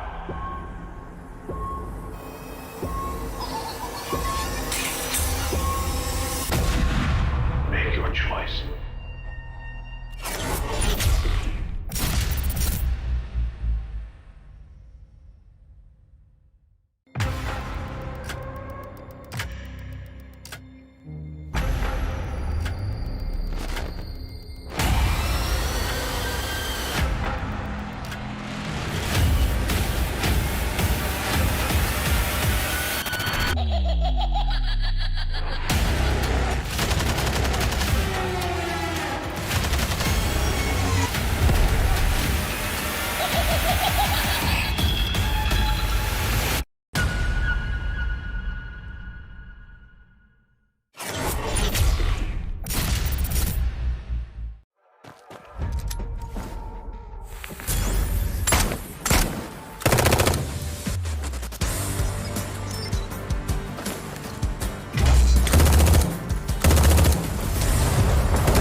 Welcome back to the grand finals of the Plunge MYSG, brought to you by Garena Call of Duty Mobile. My name's AJ, I'm the Mustachio, down here with the one and only Triple V Jericho, bringing you all of the hottest action. And so far, the hottest of action has been served up by BY7 Supreme as well as 17 Reinforced. In terms of consistency of the skill usage, those classes that are used to perfection, all of those artillery, these two teams have shown back-to-back that they can get it done out there. But in terms of consistency, who will be able to bag multiple wins today? But before we find out who wins that side, who wins amongst you? So guys, we left you with a question. Name the second mode that was added in CODM Battle Royale. And now we are going to reveal the answer in 3, 2, 1. And the answer is Warfare. Wow, okay. I actually did not know that. Absolutely, ladies, gentlemen, boys and girls. I totally forgot it. I was I was genuinely in a, because you see, the last time during the semi-finals, I believe we threw way too much of shade on the person who prepared the questions, and as a revenge, the person from Garena was like, "Oh, too easy, Mustache. Oh, Jericho, too easy. All right." We will serve up a question for you. Thank you very much, Garena. All right, ladies and gentlemen, standings. Let's go, Jericho. Yeah, so round number 2 standings, we did see 17 Reinforced getting that victory action, 14 kills and 29 points. And Mystic Wyvern making the comeback, very, very good comeback, 15 points and 26 as well. Sintahari getting that third place with 12 kills and a total of 25 points. Mystic Myotis right now 5 and 14, and to round out the top 5, Aventus Sovereign Prodigy with 6 kills with a total of 9 points. But other than that, all the other teams pretty doing well, but same teams again, AJ, not doing well. You know, SSS Meteor HG not doing their best. But the BY7 Supreme players also got removed very early. You know, it's all just going to depend on a game of rock, paper, scissors later on as to what sort of a playstyle they choose. But for the time being, Cintahati will just be very, very happy at the top with 52 points in total and that number 1 spot. But look at this, man. The ones in that second spot, 17 Reinforced. How far away are they from Cintahati? And we're talking about consistency. Cintahati, they haven't bagged a single win just yet, but in terms of consistency to get up there on top of the leaderboard, they most definitely are serving it up well. Yeah, a lot of points indeed, but you know, 17 Reinforced Mystic Wyvern and also BY7. Actually, the second place until the top 7, they can still make a comeback here, but Cintahati sitting pretty on top as well. But if you look at the leaderboard, AJ, like we said, SSS Meteor, IHG, and the Go Fight Esports boys not really doing well as P52. You know, these guys, you saw them play well in their semis, but looking back here now on the grand finals, not really the best at the moment. Yeah, absolutely right. And that's not really the end of the world just yet. We are just down with 2 rounds. We have got how many more to go? 4 more to go. There's a lot of rounds, man.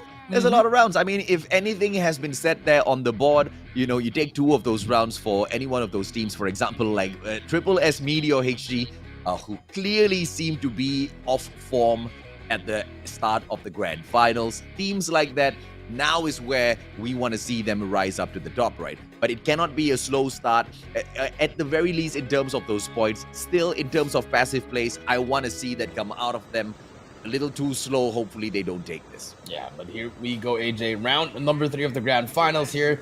The plane will go through cargo docks, and we might see a nuke town or even a hijack, because we do see the helicopter hijack, 2 on the middle of the map, 1 in turbine and 1 in factory.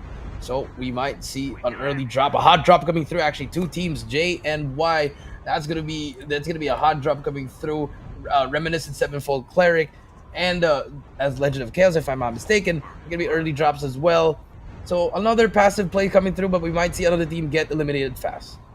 May I just say, the letters are awfully confusing. Yes, they are. They're very confusing. I mean, like, we had numbers in the past. Why can't we just do with numbers? I don't mind numbers, man. I'll stick with numbers. I'll take it to we'll use what we have. But at the moment now, R7 here, actually gonna get some pretty kills here. And at the start of the map here, we'll get taken out. Saban Hunters taking out R7. Trades are coming in here, and it's all up to IAM gonna be stuck in a 1v3 here. He has to get those tags, but he's gonna try to go for it. It gets taken out. Oh, wow. Trying to make a play here. Pops the smoke here. Will spot 2 players here. Misses those shots. Takes out 1 actually. Very huge play there. And now he can just take his time. Yeah, good stuff coming out of IAM, Smoke Bomber. That's what makes them super duper dangerous in situations like this. You need to know exactly when to go in there for the pop. But unfortunately, IAM stepped out and he became Kentucky Fried Chicken by Boruto. Just flames. Yeah, just gets taken out immediately, and that's gonna be Nuketown for you. It's all gonna be for the Sabahan Hunters here, just getting all this loot already. So Nuketown, they get that loot. They have a lot of time to loot, actually, AJ. They can just take your time here. Oh, yeah, absolutely, man. I mean, in terms of where they stand in Nuketown right now, they're literally on an island of their own. So you are absolutely right. They most definitely can take their sweet time. But in terms of the zone, they still have to, they still have about, what, 44 seconds now to go. Sorry, it's 3 minutes to go for the zone. So, yeah. A lot more time for them. But it's not a high-tier loot zone at the end of the day, right? If they want to get their hands on those golden mods, they need to start making a move. They don't have a chopper on them, though, Jericho. And that's potentially going to be, begging for them to make a move on there from the early get-go. Yeah, and no chopper at Nuketown, and you have to go through that bridge or probably just run through. So you really have to, once you loot up, just go out already, get out there already, just move out already, because it's gonna be really hard to get away from Nuketown, especially at this moment. But we do see on the map we did see a small glimpse of that helicopter, so someone is already roaming around here. But over on the side of AVSG here, they're gonna be up against Mystic Meiosis again on the same spot. No switch of plans or whatsoever from both teams. Let's see if or not they will be able to get the best of the situation and not take each other down again early, right? And in terms of AVSG Kraken, they don't really need to worry about much. They back away. They've got a dog tag turned out in the form of Mystic Meiosis already. They are in the advantage. Hawk right in front. Sapo might get caught out. Hawk in front of him. Sapo, information is key. Has got that AK-117 in hand. Azento comes in for the backup as well. Poltergeist action, ladies and gentlemen, boys and girls. Let's see what they can pull off. Yeah, Diablo actually trying to get away already. Just, trying to get some bait, some attention with the car. But D picks up the car, gonna try to chase out that one player. But here comes Meiosis, all spread it out here. But this might be a trap, just being a bait with that car, just to help his teammates get away. I like this play, Meiosis, not taking it anymore, just, pulling back. And D still on the hunt on the side for AVSG. One chopper right in front of them, and they are the closest to it. So AVSG Kraken, nothing much for them to worry about. This time around, they win the compound in a convincing fashion with not a lot of casualty, not a lot of violence. And I think both teams are quite glad with that. Should be glad with that. They pretty much I think they took down 1. Yeah, they took down 1, and Meiosis, they just dipped out already. So that's a pretty good, smart play from Meiosis. They want to try to make the comeback, but here comes the zone, actually. And the helicopter should be in play now, unless they want to walk it out. Not the best idea, but the chopper would be good for at least just a couple of more minutes. Yeah, so, of course, we will be checking in on some of those other teams in a bit, ladies and gentlemen, boys and girls. But, of course, AVSG Kraken, they will be able to loot up to their heart's content. This whole area now belonging to them. As we check in with Go Fight Esports, they seem to be undisturbed, moving from area to area. Mobility with the sports car, something that they will definitely be making the most use of as they traverse through the outskirts of the map. Yes, that is true. That sports car, very, very good, but it gets destroyed very easily. And, you got to drive carefully here. But we do see there's going to be a helicopter above them. That's going to be Team F. It's going to be Sindahari. Full squad, the helicopter again. And they're just doing the same strategy. And Go Fight Esports, just trying to get some loot here. Another team comes through. It's going to be Hunt for Excitement. But here comes the push. It's going to be a double car push. Are they going to try to go for it? No, we'll just scout out the area. And Go Fight Esports just camping inside the building, waiting for a team to pick it up. I understand the 1, 2, and the 3 and 4 on the minimap. I absolutely get that, right? To just make it a little bit easier for us to identify which player that is. It's just, who came up with this idea? I want to meet this guy. I want to meet the guy who came up with this suggestion to make this a little bit more of a convenient factor for people to just identify as they run custom groups and tournaments, right? Thank you, Zahira. Opportunity. Oh, armor getting dropped from the right. I am boys takes it, and Renault just gives that a little bit of backup. More like you now on the ground, waiting to go in there for the pickup. Nadia, the solo player left on the side of Go Fight Esports, and it just looks like all hope is gone as the players from PGN Alpha wipe them out one after the other. Yeah, Nadia trying to make a play, and just like that, they get taken out already. And PGN are about to get third party by Kraken, and Kraken is there. D takes out 4 players immediately, but PGN still alive. 2 more players to go. I am Boyd running away already, and he's going to leave Muck here, but he has armor and shields, has that MSMC in hand, but he's going to be cornered by 2 players coming in from Kraken. Has already gotten taken out. No scan for those dog tracks going to be available. Rhoda on the other side most definitely can make his way back into the game, but the question is, how is Iron Boys going to save Muck from the situation? They most definitely can see his footstep there, unless Muck, GG, man. Muck needs to pull the poltergeist out.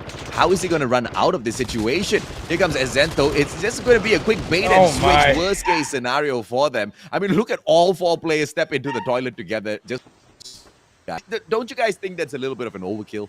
Might be an overkill, but I mean, maybe he had something, probably like a rocket launcher, could have just killed 4 of them. But you know, that's a good play coming in from AVSG, and now I am Boys. He has to get those dog tags, or he just has to play on his own, because once you're alone, you pretty much have to hold on to that placement points. Let's look at the map, ladies and gentlemen, boys and girls. I think we just had a quick peek at Triple S Meteor HG picking up the green airdrop, which should put them in a situation of mechanically overcoming others in that final zone fight later on. All of those golden mods, of course, once again available. In terms of Anga from the side of PGN, right back in the game.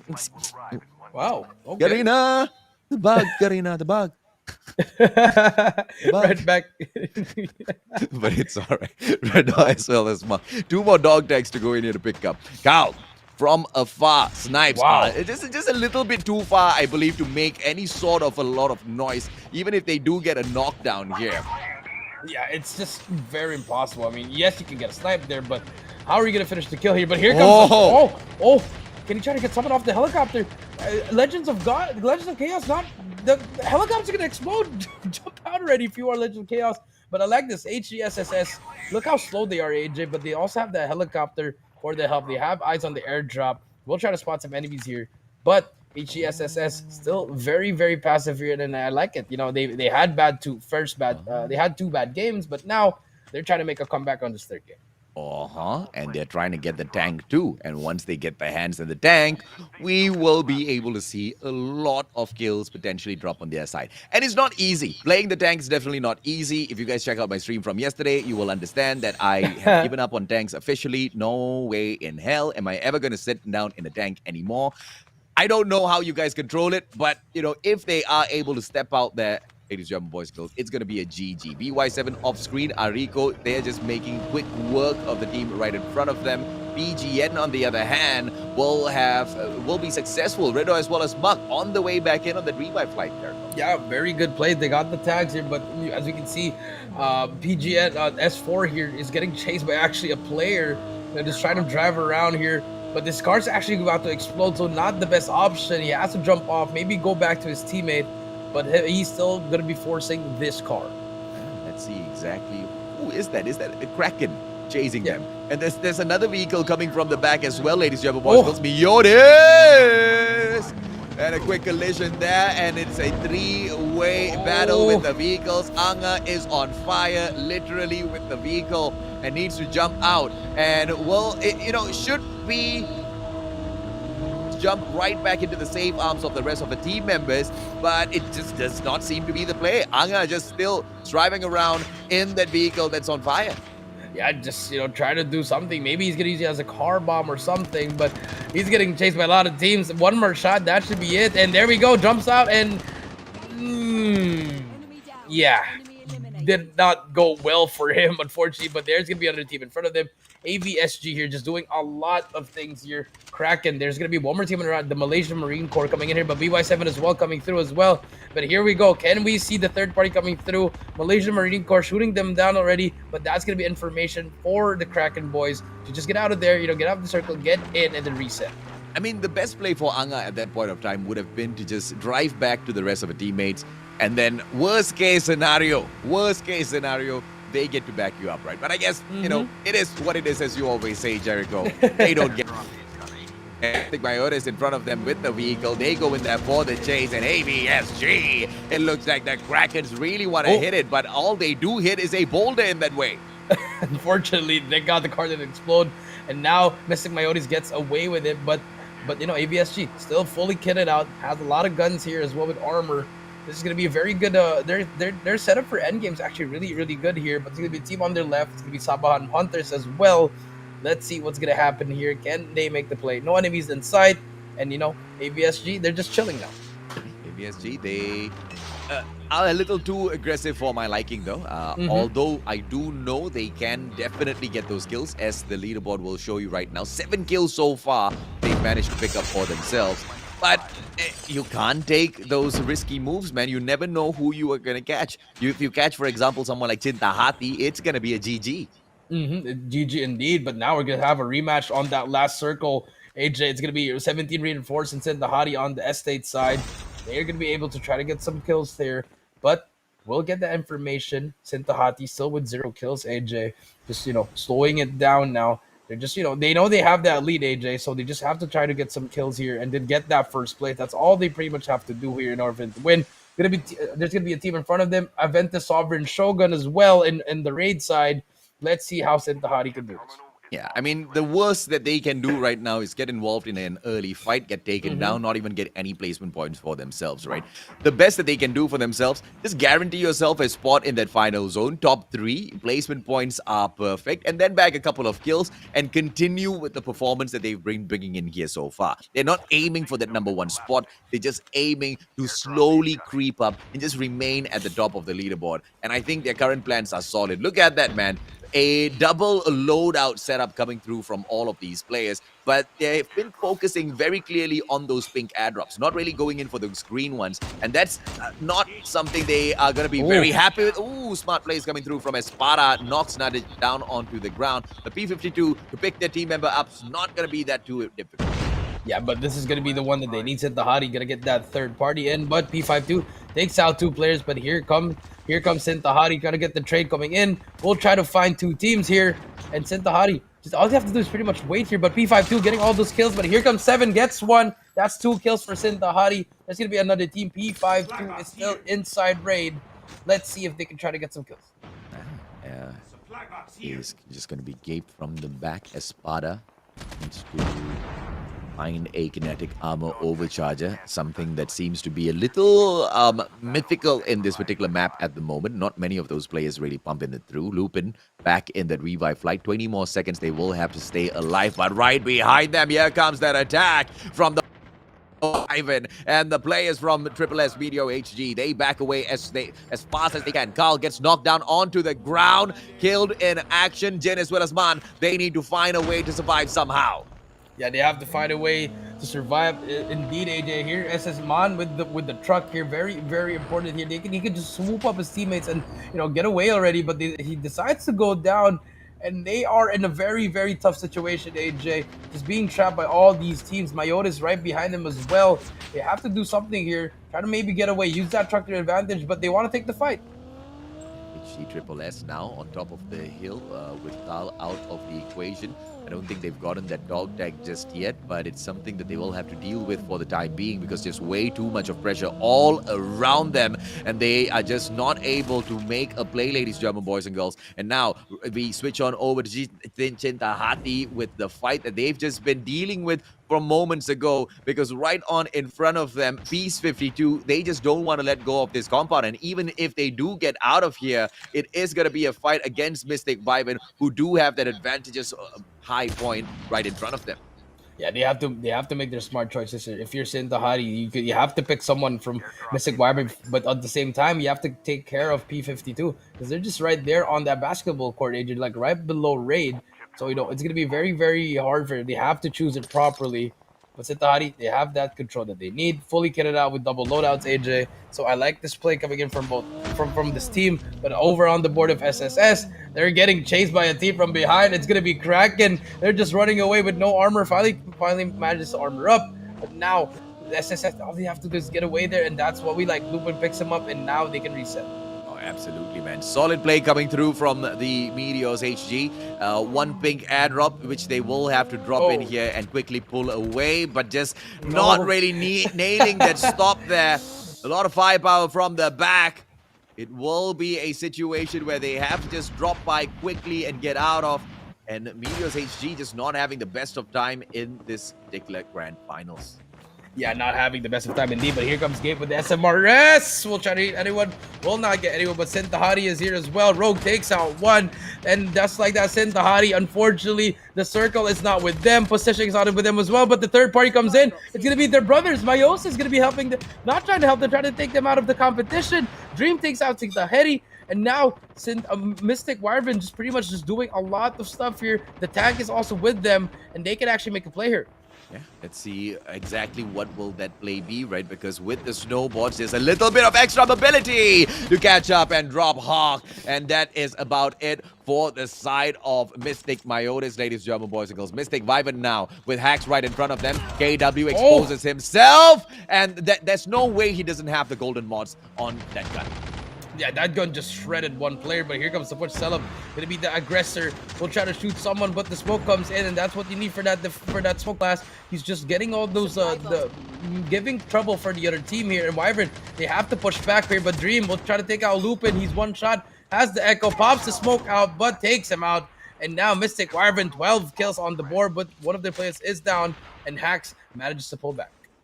Let's see how much of defense they will be able to find behind this hill here, as Hacks is just beyond Mystic Wyvern. Gabe needs to find some armor for himself, manages to recover with the advanced armor repair in the nick of time for round number 2 against Hacks, and this time they pop the smoke bomb, which forces Mystic Wyvern to back away from this fight. You cannot take this encounter. How many times have we seen those smoke bombers just be the game changer in these fights, Jericho?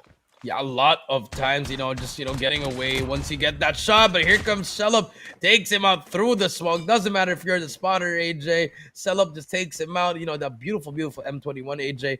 Would probably be the legendary mods, but we'll spot 2 players here. It's going to be a huge gunfight for Wyvern. I feel like if they get this one, they can actually win this game. And here comes the aggression. Smoke pushes through. And here comes Mystic versus Axe. Who's going to take it home? Gabe from the back, MYSG on the ground, worming around, and they will not be able to get away. Janik is going to get deleted in a moment as well. Chaluk needs to play his armors, but just has not enough time in front of him at all. Wow. Sprays down his opponent, helps Dream out with the Echo. Say as well as KW eliminated from this equation, and Hacks no longer can make a play. But Janik, how is he still alive? I thought he got caught out moments ago. Yeah, same, but he was behind it, but takes out one actually. Janik manages to take down one, but he will not survive. And Sintahari, they're gonna be second place again, but 7 can't do anything anymore here. Just has to kill himself. It's very smart play again. Prevents Mystic Wyvern from that kill, but it doesn't matter. Mystic Wyvern, they took so much kills already, but they're trying to take him down. Selup trying to do something, will not hit the shot, but wow, if Selup hits that could have been a crazy game. But Mystic Wyvern taking game number 3. Mystic Wyvern taking game number 3, but consistency by Sintahari. And even at that very final moment, once again, not giving away those precious skill points, because each and every single point matters as they continue to play a passive approach towards this competition. If you ask me, the best approach a team can take at this particular position, right? And it's not something that is easy. Passive plays are not chickening out, right? It's thinking that you want to play passive and get into the final zone and bag kills is one thing. Executing it is a whole other. And Sintahari have been so consistent in pulling that off, Jericho. Yeah, they've been really, really consistent. Even if there's only one player left, all you have to do is just play smart. They're just been playing so smart. 3 straight rounds, they managed to get that second place, but this time I feel like their kills not really the best. They got 5, so that's Yeah. gonna be 18 points for them. But for the side of Mystic, just a lot of points. 19 kills there plus 15. So they're gonna be right back on that second place, or they're not gonna make it to the first for sure yet. But they just turned it up immediately. AJ, they even had to take out Mystic Myotas, their teams as well. But HDSSS finally making some plays here as well. But same story for the other teams, just like P52 and also BY7 was really struggling, even if they had such a great semifinals. Yeah, a little unfortunate here from the side of AVSG Kraken. They get that 8th spot with quite a number of kills on their side, a total of 14. I mean, stellar performance with the aggression, but early aggression, once again, kind of leads you, to a certain point where you have to fall off the cliff, right? Because even as you bag all of those kills, like what Kraken's showing us right now, is it going to be enough to climb up to the top without the buffer from those placement points? It's going to be quite tough. Look at Cintahati. They're not really playing those skill points. Instead, they play the more guaranteed version of placements. And I really like this approach coming through from them. I mean, I really like it. They were like, okay, let's play very aggressive in the first 2 games. And then from there, placement, we can win the tournament. But they still have to put that aggression on, because you'll never know. Just like in Mystic Wyvern, we did see them drop 26 in the semifinals, AJ. We might just see them drop 30 in here or something, so you'll never know what's going to happen here. But here we go, some highlights. Go Fight Esports trying to make a play here, but PGN, just takes them out. Very unfortunate plays coming through from all these players. Yeah, so this time round, I like the pace coming through from the teams, right? It's a little bit more slower. Those engagements are a little bit more calculated as well. It's just that Go Fight Esports, they got caught out a little bit early, and then AVSG came in. They were dealing a couple of damage as well. PGN, they just were so difficult to take out of the equation. And at the end of the day, they were just the losing ones out of this. AVSG, the biggest winners out of all of these encounters. But overall, that's exactly how a battle royale works, right? Which is why you really want to focus on picking your drop zones very, very well from the get-go, and not really revealing your plans to the opponents. Some of these places, hot spots, and some of these places, absolutely none of those teams want to be going into, and that's exactly where you have to place your bet on, Jericho. Yeah, you really have to do that. Pick the right spot. Not even that, just rotating right. Not just like, okay, let's just rotate it somewhere. You have to rotate properly, and that's what Mystic Wyvern did. They want to take over that hill, kill everyone around them, even though it's a very open area. But they know that they are just more superior in the gunfights. Yeah, absolutely, man. And of course, as Mystic, they dropped in here to the final spot. AVSG in the form of Janik. Just stellar plays coming out from him, pulling out the defender at the very final moment. But, the numbers always catch up in situations like this. And it was a fight once again against Cintahati. And 7 very smartly backs away, uses the terrain to his advantage so that he doesn't get caught out, and he does not give away that final kill point. The standings will be revealed to you guys later on, ladies and gentlemen, boys and girls. Overall, there's just one thing that I'm concerned about. How much did Cintahati manage to do? How much further did they manage to run away from all of these other teams? Because it was either Cintahati or 17 Reinforced. Yes, Mystic Wyvern and all, they were quite equaled up there, like you said, all the way down to the 7th spot. But, anything can happen in here. And I'm still waiting to see what will be that mistake that Cintahati makes that these other teams capitalize on, Jericho. I mean, they just have to capitalize. They've seen them play for the first 3 games already. They see how aggressive they are and how passive they are. So, probably just, you could just copy how they play, actually. You could just pretty much imitate what they do. And they have 3 more rounds to prove that. So, guys, after this quick short break, we're going to go to game number 4.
Do you want to play a game?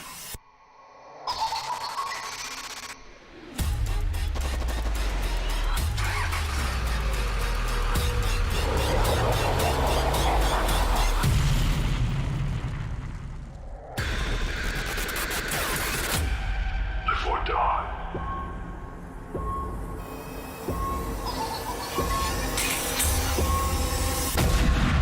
Make your choice.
Hello. Do you want to play a game?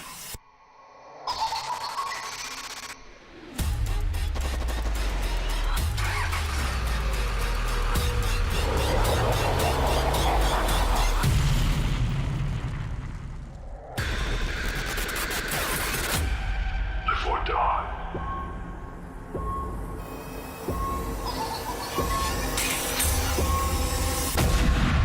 Make your choice.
Ladies and gentlemen, welcome back to the Plunge MYSG Grand Finals presented by Garita. I am VV Jericho here with the Mustachio AJ. We went through 3 games and now we just wrapped up game number 3 and now we're going to be on board with game number 4.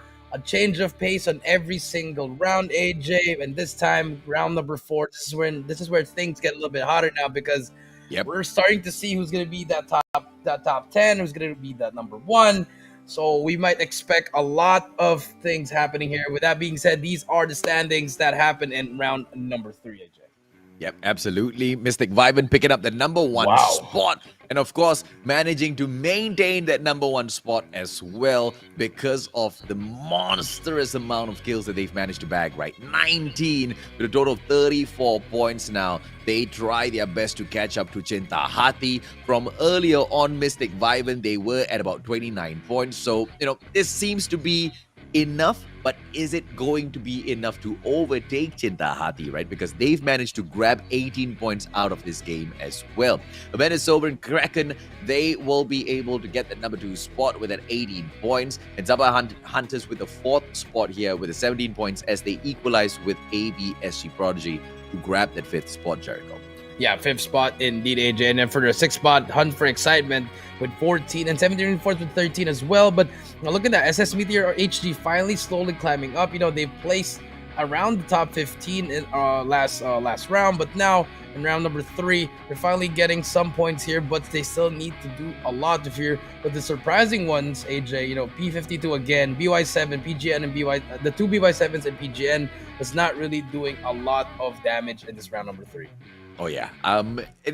In terms of the damage, it's all right because they know that they've got 3 games here to turn things around, right? But let's take a look at the overall standings and see how much of work do these teams need to put into the competition, ladies and gentlemen, boys and girls, because of course Cinta Hati, they maintain their stand at the top with 70 points, but of course they're not in a situation now where they can take their chances out there on the battlefield because of what Mystic Vibin now threatens them, right? With 63 points hot on their tail. 17 reinforced, quite a way back with the 42 points as they equalize with MYSG Prodigy. BY7 brand, they drop a little bit. Supreme as well as Blitzkrieg just behind each other. 31-27 here, followed by MYSG Kraken with the 26 points and Zaban Hunters with the 26 points, equalized with Hacks as well in the 9th spot.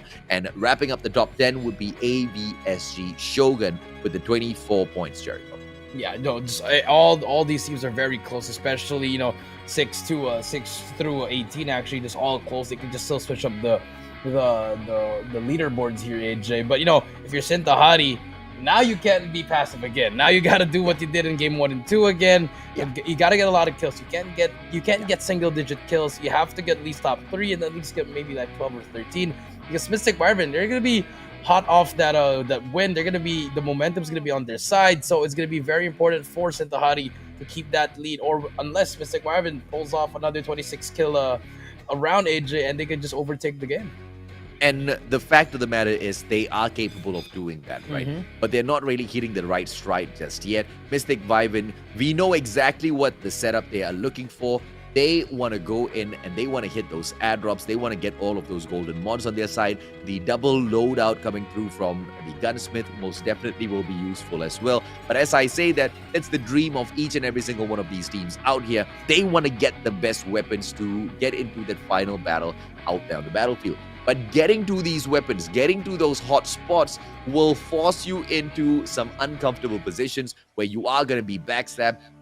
There's potentially going to be third party, fourth parties out there who are going in there for the airdrops as well. So high risk, high reward. The question is who's going to be able to go in for these? It's not just one airdrop available in the game.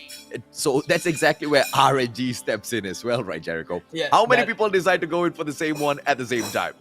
I mean, that's unfortunate. We did see that a while ago with one team. I think it was Meteor HG. They went in. They just got out. There was an airdrop, and there's some times there that you don't have to go for it, because once you go for it, there's like 6 or 7 teams that are fighting for that, or not even trying to go for it, just getting those kills. Getting 1 or 2. So a little bit of lady luck there for some teams there who was gonna get the airdrop. So they need to learn to control, okay, if they see an airdrop, let's just scan the area first. Let's just not go for it immediately. Yeah. and they need to figure out exactly what they're doing wrong with those classes, right? Because a lot of these teams, they're quite set in their ways. They're quite set in their ways in terms of there's just a certain class that they come in here and they use, and that's that combo that they want to bring into each and every single one of those matchups, which I to a certain degree understand why, because in Call of Duty Mobile, it's not super easy to master each and every single one of those classes out there, but you need to have a backup class, right? You need to change things up a little bit just to see how you can manage some of these situations outside on the battlefield. And a perfect example to take for this would be the fight that we continuously see between MYSG as AVSG Kraken, right? Now, many a times, round after round, they've taken almost similar battles, but those classes just have not been used or utilized to their best abilities. Yeah, it's never been. It's always been just the early gunfights. They're just fighting each other, then they use it at the wrong time. But with that being said, AJ, they're going to be on the same spawn in factory, AJ, again. They're going to be fighting again 4 straight rounds already, but also on your screen, M1 is going to be Blitzkrieg versus 17 Reinforced over at the side of Turbine. But everyone is actually going to hop on it again. Nuketown is going to be another spot. Estates as well will be taken by Sintahari against Aventus Carnage. So we're going to see those early kills again coming through.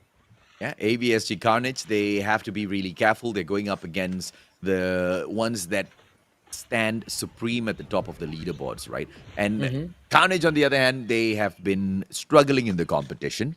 They most definitely have come a long, long way, but they have not really made those changes that we so desperately want to see from them, right?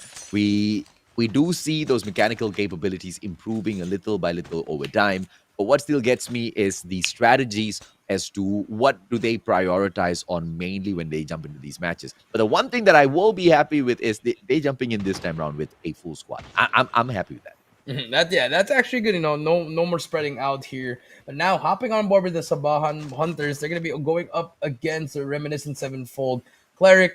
They're not the best idea position. If I were them, I would just really maybe try to rotate back, or pretty much try to use that helicopter and just get away with it, because it's Nuketown. You're gonna be in an island, AJ. But actually, now switching over to Sintahara, Espada gets taken out actually, but the revival flight is going to be there. You're going to be taking out Vivek as well. The trade comes in, and now it's going to be a 3v3.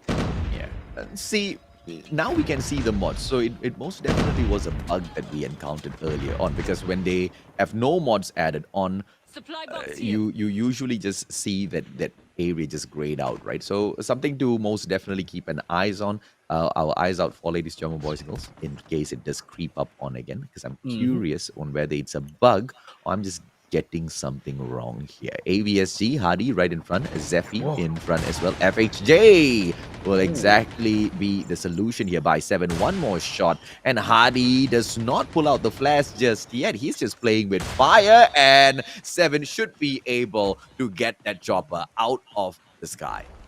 Yeah, the damage has been done there. And now back to Nuketown. There's going to be another team. It's going to be Aventus Sovereign Shogun here pushing through, but pops the Poltergeist. And now it's going to be a battle. It actually seals it, but unfortunately gets taken out. And that's going to be okay. But Dog Tag's going to be down there, and no one's going to be able to take that, AJ. And that's the risk you took. But no more mobility for both teams here, for Reminiscent Sevenfold and also for the side of Sabahan Hunters. And that's just the way the cookie crumbles, right? Reminiscent Sevenfold Cleric, with 3 of their members just trying to keep an eye on all of these players from the side of Sabahan Hunters. And they take the better advantage, right? They take hold of the rooftops, and they are just trying to get this bird's eye view and the information to relay back to all of their players. A 4 versus 4 situation, and the spotter finally calls through the cluster strike on Ayam as well as Soy Boy, but both of them, they back away all too easily, and this fight will continue. Yeah, this fight will continue indeed. And now we do see them just trying to make a play here, but they're actually really trapped here. They're gonna be gate kept here, but unless the circle moves in. But here we go, no problems. We'll try to shoot. We'll get tagged up, just damages, but we'll get some armor hits on them. But now shots are gonna go down. So here we go. Who's gonna get this? Who's gonna get these kills here? Here comes the push on the right side. Kuntum push again, but both the Poltergeist active camo is gonna be in here now. Let's see what he can do.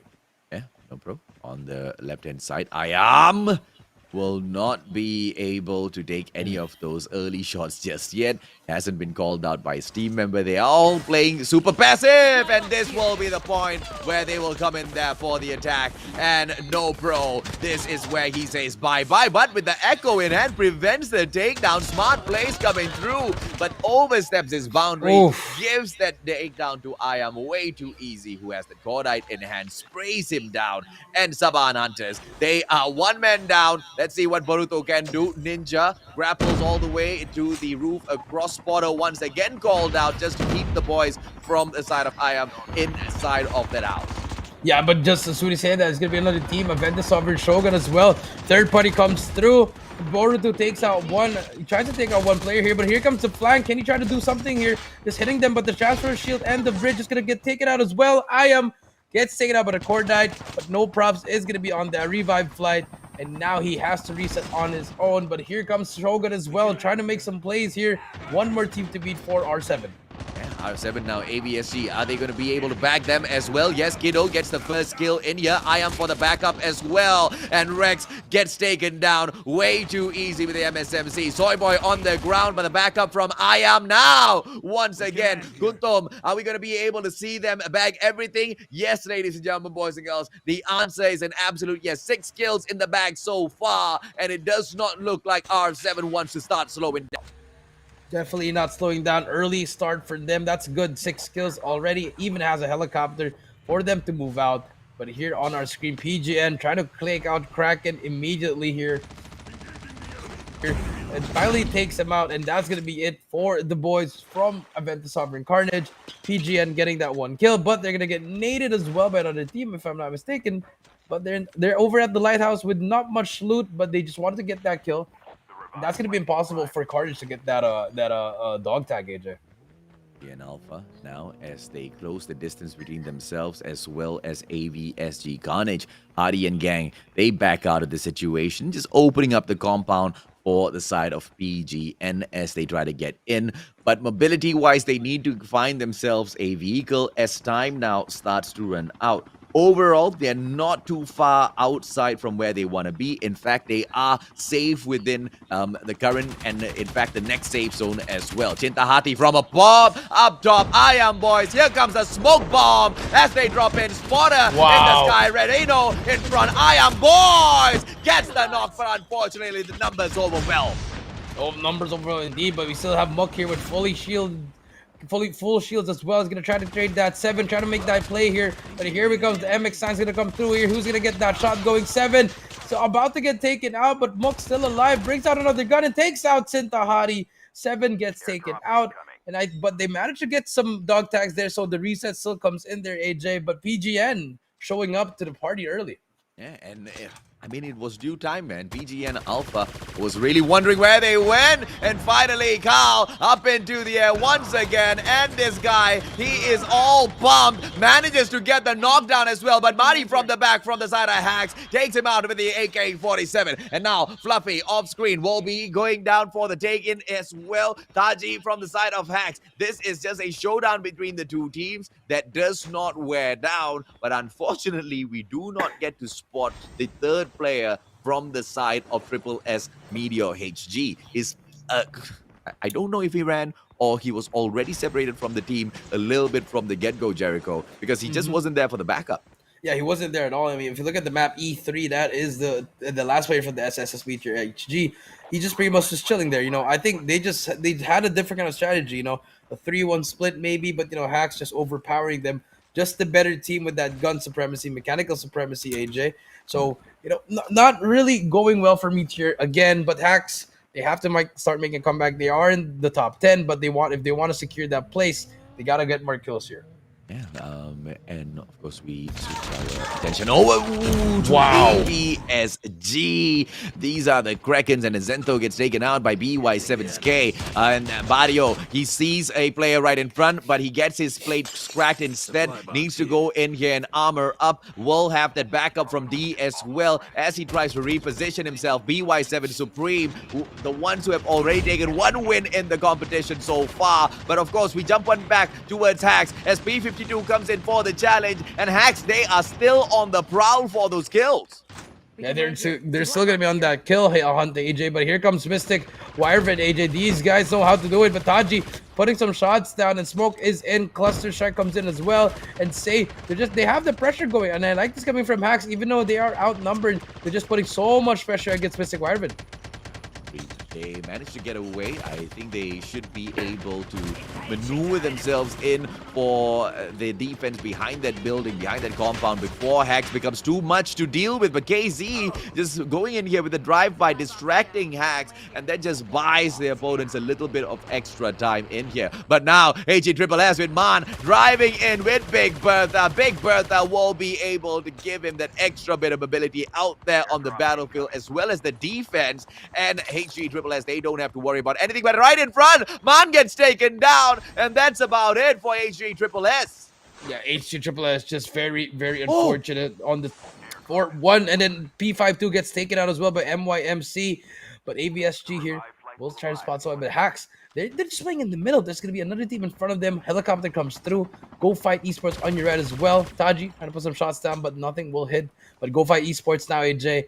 Now they switch sides, AJ. Who's gonna get that upper hand on this building, or unless Hacks will try to get this W? Oh, smart plays this time. Look at KW. He goes in with the access this time around with all of those traps, and that's how you take over the compound. But KW himself will get hit by one and will have to back away from this encounter with the grenades this time around. Oh, they learn from all of those lessons, and they want to flush them out. And this is how you force a team out of the compound. KW cluster on the knock to Nadia. Say tries to get up with his kill, but unfortunately snuffed out of the equation. Mari tries to take the wraparound together with Taji as well. KW up on the roof now, not able to overcome all of the GOF players who have gotten up to the third floor already, and KW all in that smoke, unable to delete as fast as they want. The defense here by this team is absolutely stellar. Go Fight Esports holding off Hacks, Jericho. Yeah, just doing a lot, smart plays coming in here, but, they managed to get 1 or 2, I think, but, they're still alive. The other team's still alive at Hacks. They can push in, but here comes Waiting, gets taken out. Go Fight Esports, last player alive, but here comes the push. Another team is going to come through here. AVSG shooting them from across, but now we do see Hacks. They're taking so much time here because AVSG, they're going to be on top of that hill trying to do some damage. The third party is going to come through. Now let's see what Hacks does next. KW, he has Taji's dog tag in hand. He has to go in there for the quick scan before it's too late. Say, as well as Taji, they will be back in the game in a bit, and Hacks can take this a bit of time to recover as well. They just went in there for the takedown a little bit too slow this time around, but it was a great opener. Just the finisher that followed up wasn't good enough. Yeah, it wasn't good enough at all. Just really unfortunate. It took them too much time, and then eventually another team just, third party them, and now on board with Reinforce 17. They managed to get the airdrop, and no one's even near them. They have 4 kills into their name as well, but 14 teams left. Still a lot of time before the circle will close up. 30 seconds left before it closes. And now let's see what happens here. They're gonna get shot down by Mystic Wyvern here, and here we go. MYMC going up against Mystic Wyvern. They're trying to do something here, but they might get pinched by both teams. Another team's coming through with the car, but it doesn't matter. They're gonna try to get that push, but Rogue is there with the Echo, trying to make a play here. Just trying to do it on his own, but here comes his teammates. Knocks down one. Trade's coming through, but does go down as well. And Mystic Wyvern just getting those kills. And Naga just couldn't make a play towards the end. But across the road now, ladies and gentlemen, boys and girls, the two Mystic brands taking the fight up against each other. And Mystic Mayones shooting. I don't think they want to stir the hornet's nest of their big brothers here, because if those shots come right back through, it is going to be AGG. And now Mystic Mayones, Hawk, Diablo, as well as Fake, they jump on right back into the vehicle, trying to get out of this situation, just trying to move on right back into towards a better position, because they're not inside of that safe zone at the moment. Yeah, not inside the safe indeed. And they actually managed to bump one player, and that's going to be Mystic Hawk trying to take out one, and gets taken out by Hacks as well. Cluster grenade being used as well. Hawk trying to fight his way out, and I don't think that was the best option, but Diablo got taken out as well. Hadi just doing a lot of damage with that cluster strike. They did not get that tag, but I think they're trying to go for it as well now, AJ. But we do see Hacks still alive, pushing in on his own. Oh, Hawk just playing this really smartly. He doesn't really need to get into the zone just yet. So just using that to his advantage and finally just sneaks in there. Solo player, final one on the side of Mystic Myotis. What is his play gonna be? Will he try to pick those dog tags right back up? He should be able to, just like what BY7 seems to be getting done in here, right? K, 2 dog tags in hand already, needs to spot Rio's one out as well. But unfortunately, does not keep an eye on his health, and he gets taken out by the zone. The meta in Call of Duty Mobile Battle Royale has changed. You just cannot flirt with the outside of that safe zone as long as you used to, Jericho. Yeah, I mean this is very very unfortunate. There wasn't checking his health bar there, gets taken out. But Hawk, last player alive. There's gonna be a team right above him. It's gonna be Gen X 940, but he's just been walking and walking. If he gets picked out here, this is gonna be very very unfortunate for the Mystic Wyvers because they are, if they do manage to lose this one, they're gonna be placing on the 12th spot on this round, AJ. So very unfortunate. And you know, if you're Hawk, you just gotta play placement for now. Yeah. And it's just, unfortunate what just happened. But with him getting away with his life, you are right, Jericho. Playing for placements is the best that he can wish for. And as a solo player, it should be to a certain degree a little easier to sneak in undetected. But it's all going to depend on the chaos that breaks out there on the battlefield as well, right? Only time will tell as Chilo takes down 17 Forces Ryu from across the field. We will have our eyes on GX940 as Generation X. They do have a player from Legends of Chaos right there above them, Kimiya J. Yeah, Legends of Chaos have always been just spotted, individually on the battlefield. I rarely see them together, Jericho. I mean, I don't know what their plan is. Maybe try to get a lot of kills, but you got to work as your team. But he's right there, waiting for the perfect moment here. The trigger discipline is on point here. Fishy about to get shot down, and Kimiya J finally gets taken out by Janik. And just like that, it's gonna be another kill for the boys of ABSG actually. But here comes the push coming in. Gen X 940 just stuck in there, but moving on with BY7 and Mizu running away with the Poltergeist, trying to get away with his team because he has one teammate dead, one is also down. But here we go. Can they make a play? But here comes Wyvern with the aggression. Interesting play from Mystic Vyvern as they go in for the attack. But look, they are taking this fight outside of the safe zone, which is not safe for either side here. BY7, yes, Ariko, he is trapped, but the vehicle is there. So mobility out there on the battlefield not going to be a problem at all. As ABSG now, they try to get away from the situation as well. But the players from ABSG Prodigy, with only Janik as well as Bluey Sultan, he does not have any armor on himself, out in the open. The boys, they need to find some cover and they depend on the terrain around them for a little bit of assistance. And so far, they seem to be playing it well, but the backstab from Hacks might do them in. Yeah, backstab from Hacks coming through, and this is the rotation we're talking about. Bluey gonna get trapped in. His teammate gets taken out, and here we go. Bluey, he's gonna be stuck from both sides. He has to do something here, but this should be a GG for Bluey unless by the gods of COD Mobile help him. Trying to take the backstab, but Hacks just spreading out thin. Hawk right in front of him as well. Just perhaps the kind of distraction that Janik will need just to survive a little bit longer. But, although he tries to just crouch behind this boulder here, he's still getting caught out by the safe zone and he loses his life. It takes down little by little, repositions himself, and Janik will be able to buy a little bit more time for himself. Mizu, on the other hand, from the side of BY7. Blitzkrieg, ladies, German boys and girls, a final player left in here. And with the quad bike, he's just trying to buy himself a little bit more time. He will be able to do that, but until that quad explodes, and then he's going to be stranded outside. So looking for the perfect defensive position is what he needs to be out for now. Yeah, that's true, but look at Janik, AJ. But here comes the push, gonna try to get the quad feed, gets one down, but manages not to get anyone. And you were right, AJ.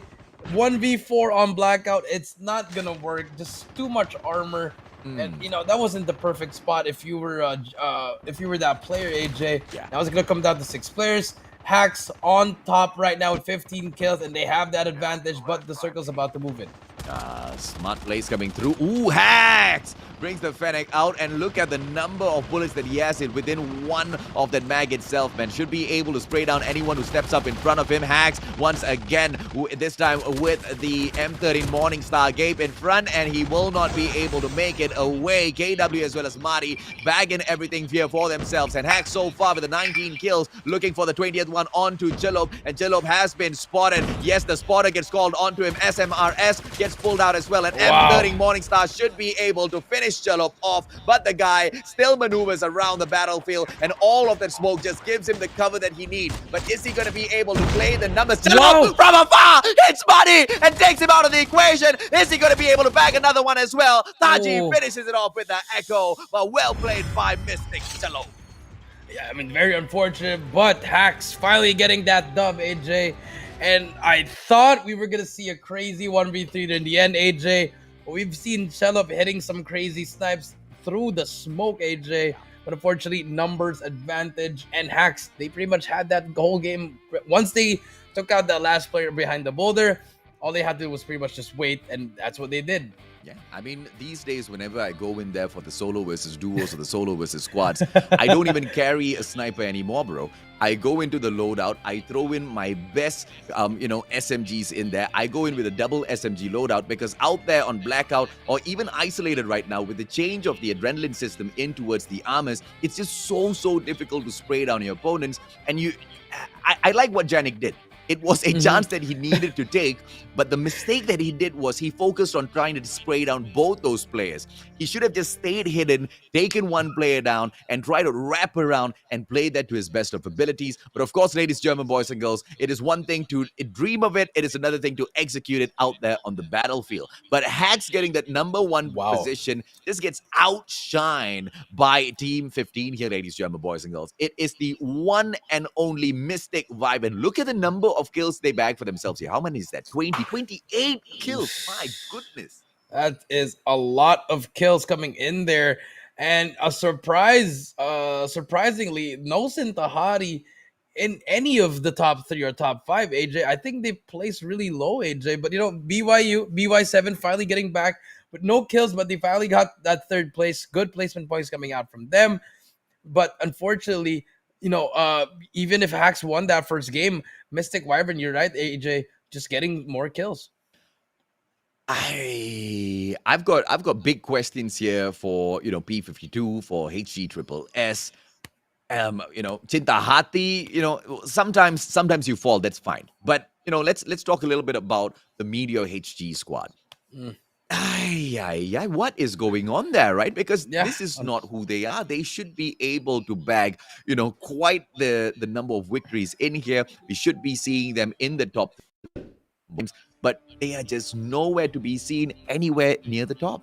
Yeah, I mean, I think that was the one we kept on saying, because they were doing so well in the semifinals. But now, if you're Meteor HG, a lot of people are expecting you to be in the top 5, like you said, AJ, top 5, top 3, or even like top 7. I mean, that's not bad already, but that's one thing. But the other thing is not even getting much of the kills, AJ, just really struggling overall.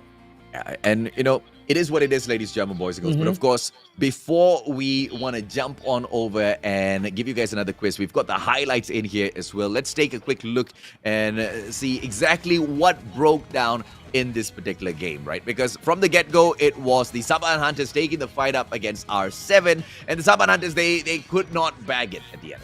It was just very unfortunate for them. They managed, they got the early drop there, but R7 just a little bit better, and then another team came in. Carnage, I believe, was the one who third-partied them, and then R7 just really struggled as well. And that is even if they actually third-party, R7 managed to win it. Actually, I am just making huge plays with the MSMC. They managed to get out of there. So huge kills coming in from R7, but I don't know if it's going to be enough for them to get to that top 10. But here we go. PGN here. This is where it all started. boys just doing a lot of damage, just stirring up so much noise here. And Cinta actually this is where they actually lost. Yeah. And one crucial mistake made here. Yes, Cinta Hati needed to be way more aggressive in this particular game, but they spot a player, and it was just rash decisions that came out of the team, right? They just jump out of the helicopter, Yeah. And what was your plan there? To get rid of the helicopter? You need that for your mobility around the Yeah. field, and therefore you're going to just have 3 players going in there for the initial fight, and 1 player is going to be joining you much later. Clearly, they just didn't work out in their. They threw the town away, man. But Hacks, on the other hand, what a performance, Jared. I mean, like I said, Lady Luck was on their side, AJ. They have that uphill, and look at all the players. Look at all the players that were taken out. They were all below. That is such a hard angle if you're coming from the bottom, you know, trying to take down people from top. And it's not even just like one; it's 3 players shooting at you.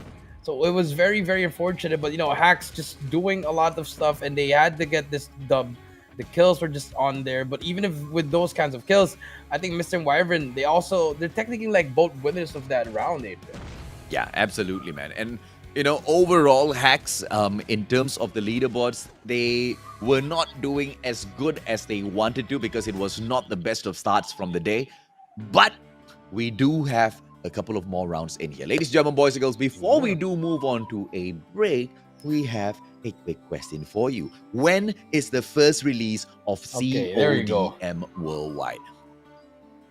Garina really stepped it up with the questions. I think it's a specific question, so you might have to do a research, guys. It might be not just one date or another date, so you have to really research on this one, guys. And don't forget about the format, guys. Again, the format, if you do have that answer up, you don't have the format, you won't be able to get the reward.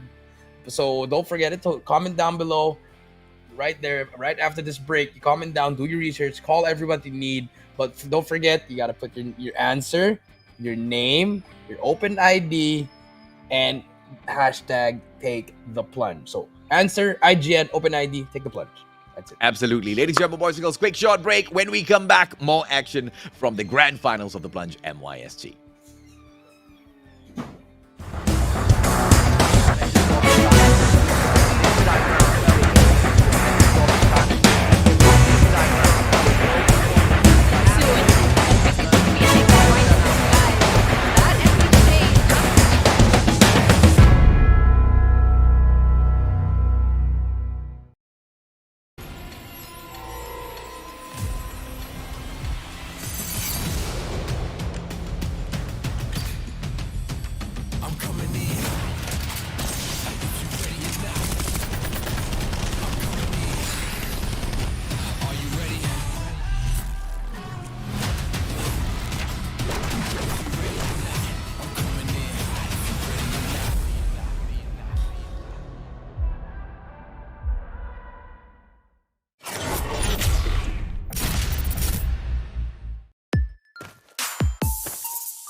Hello.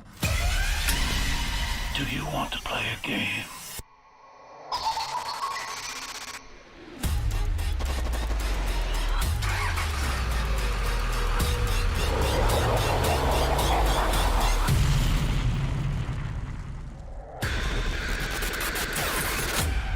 Live or die.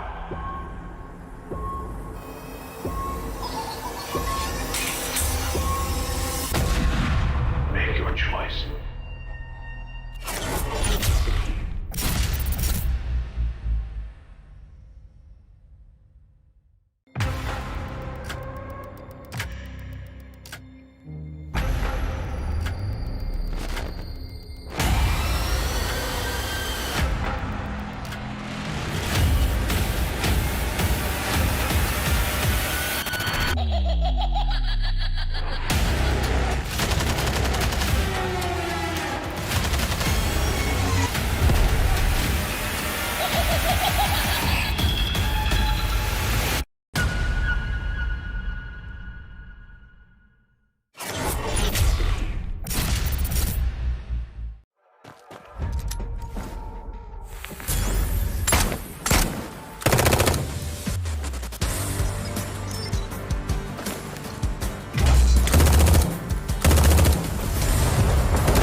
Hello. Do you want to play a game?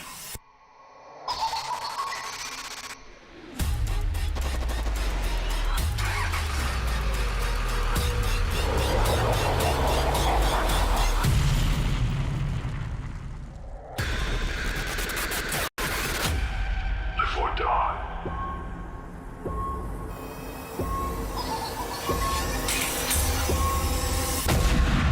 Make your choice.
Welcome back, ladies and gentlemen, boys and girls. This is the grand finals of the Plunge MYSG, brought to you by Garena Call of Duty Mobile. So far in the competition, we have finished off round number 4 of 6, and we have got 2 more to go in here before we can crown the champions of MYSG. My name's the Mustachio AJ, down here with the one and only Triple V Jericho. And now, before we kick off the action, let us confirm exactly what the answer to the quiz is.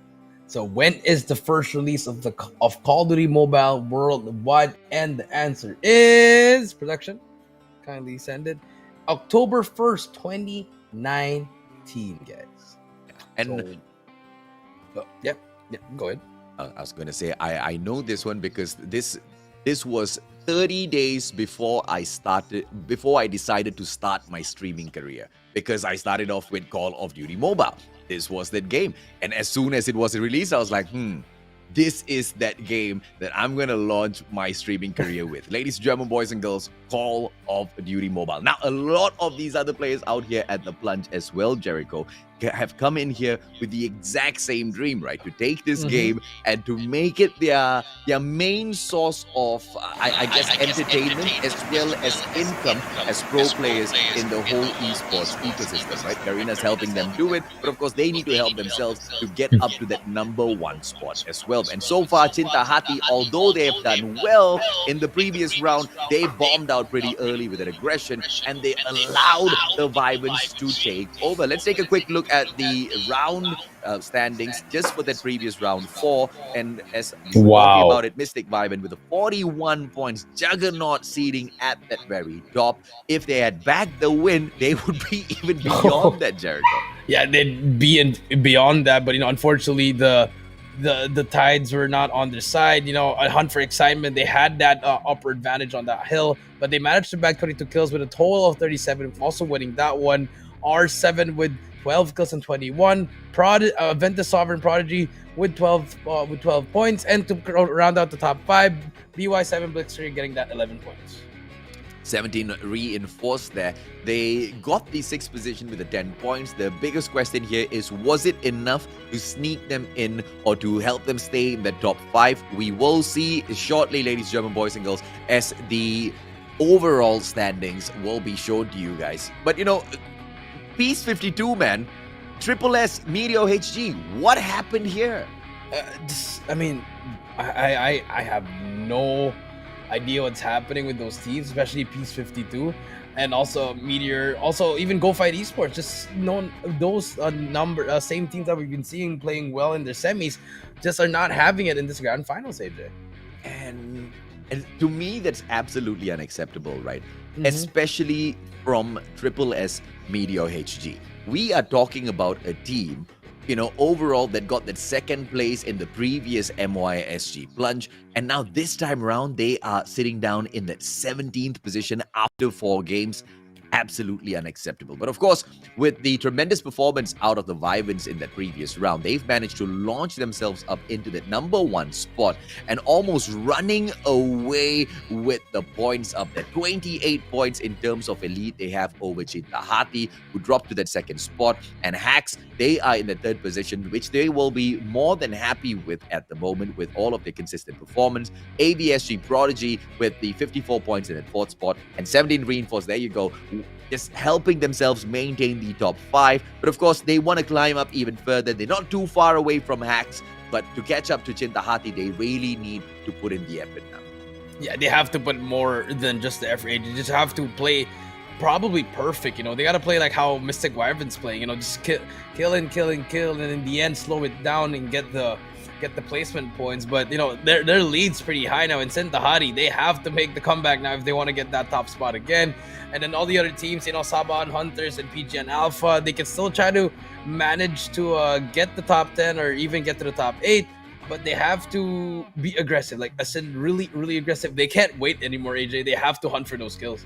Oh yeah, man. And I want to know what's going on with Meteor HG. That's the only question in my mind, because although, yes, for Go Fight Esports, Peace 52, this is the first time for Peace 52 to jump on into the plunge and whatsoever to come in here and compete, but not for the Meteor HG squad, right? They've been around for quite a while now. They've got the experience, and to really not hit their full stride in here today is nothing short of, just sad.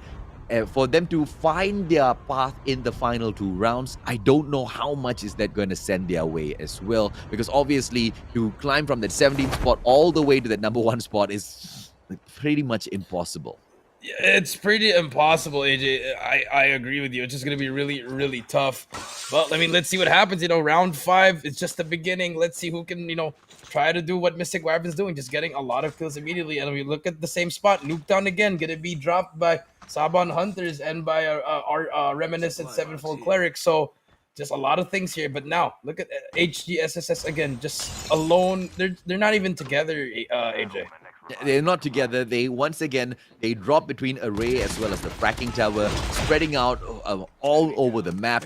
And although it brought them a lot of advantages within the semifinals, in the grand finals, I think it's kind of playing against them, because some of the teams, they already know their drop spots. And above and beyond that, when they get caught out early, it's just a GG. And now Hawk overwhelmed by the 2-on-1 situation. Good plays coming through from Barrio as well as his partner there. Just going in for that perfect pinch. Diablo's going to just be run over, and Spectre, the final player on the side for Mystic. Let's see if or not he can come and bag this.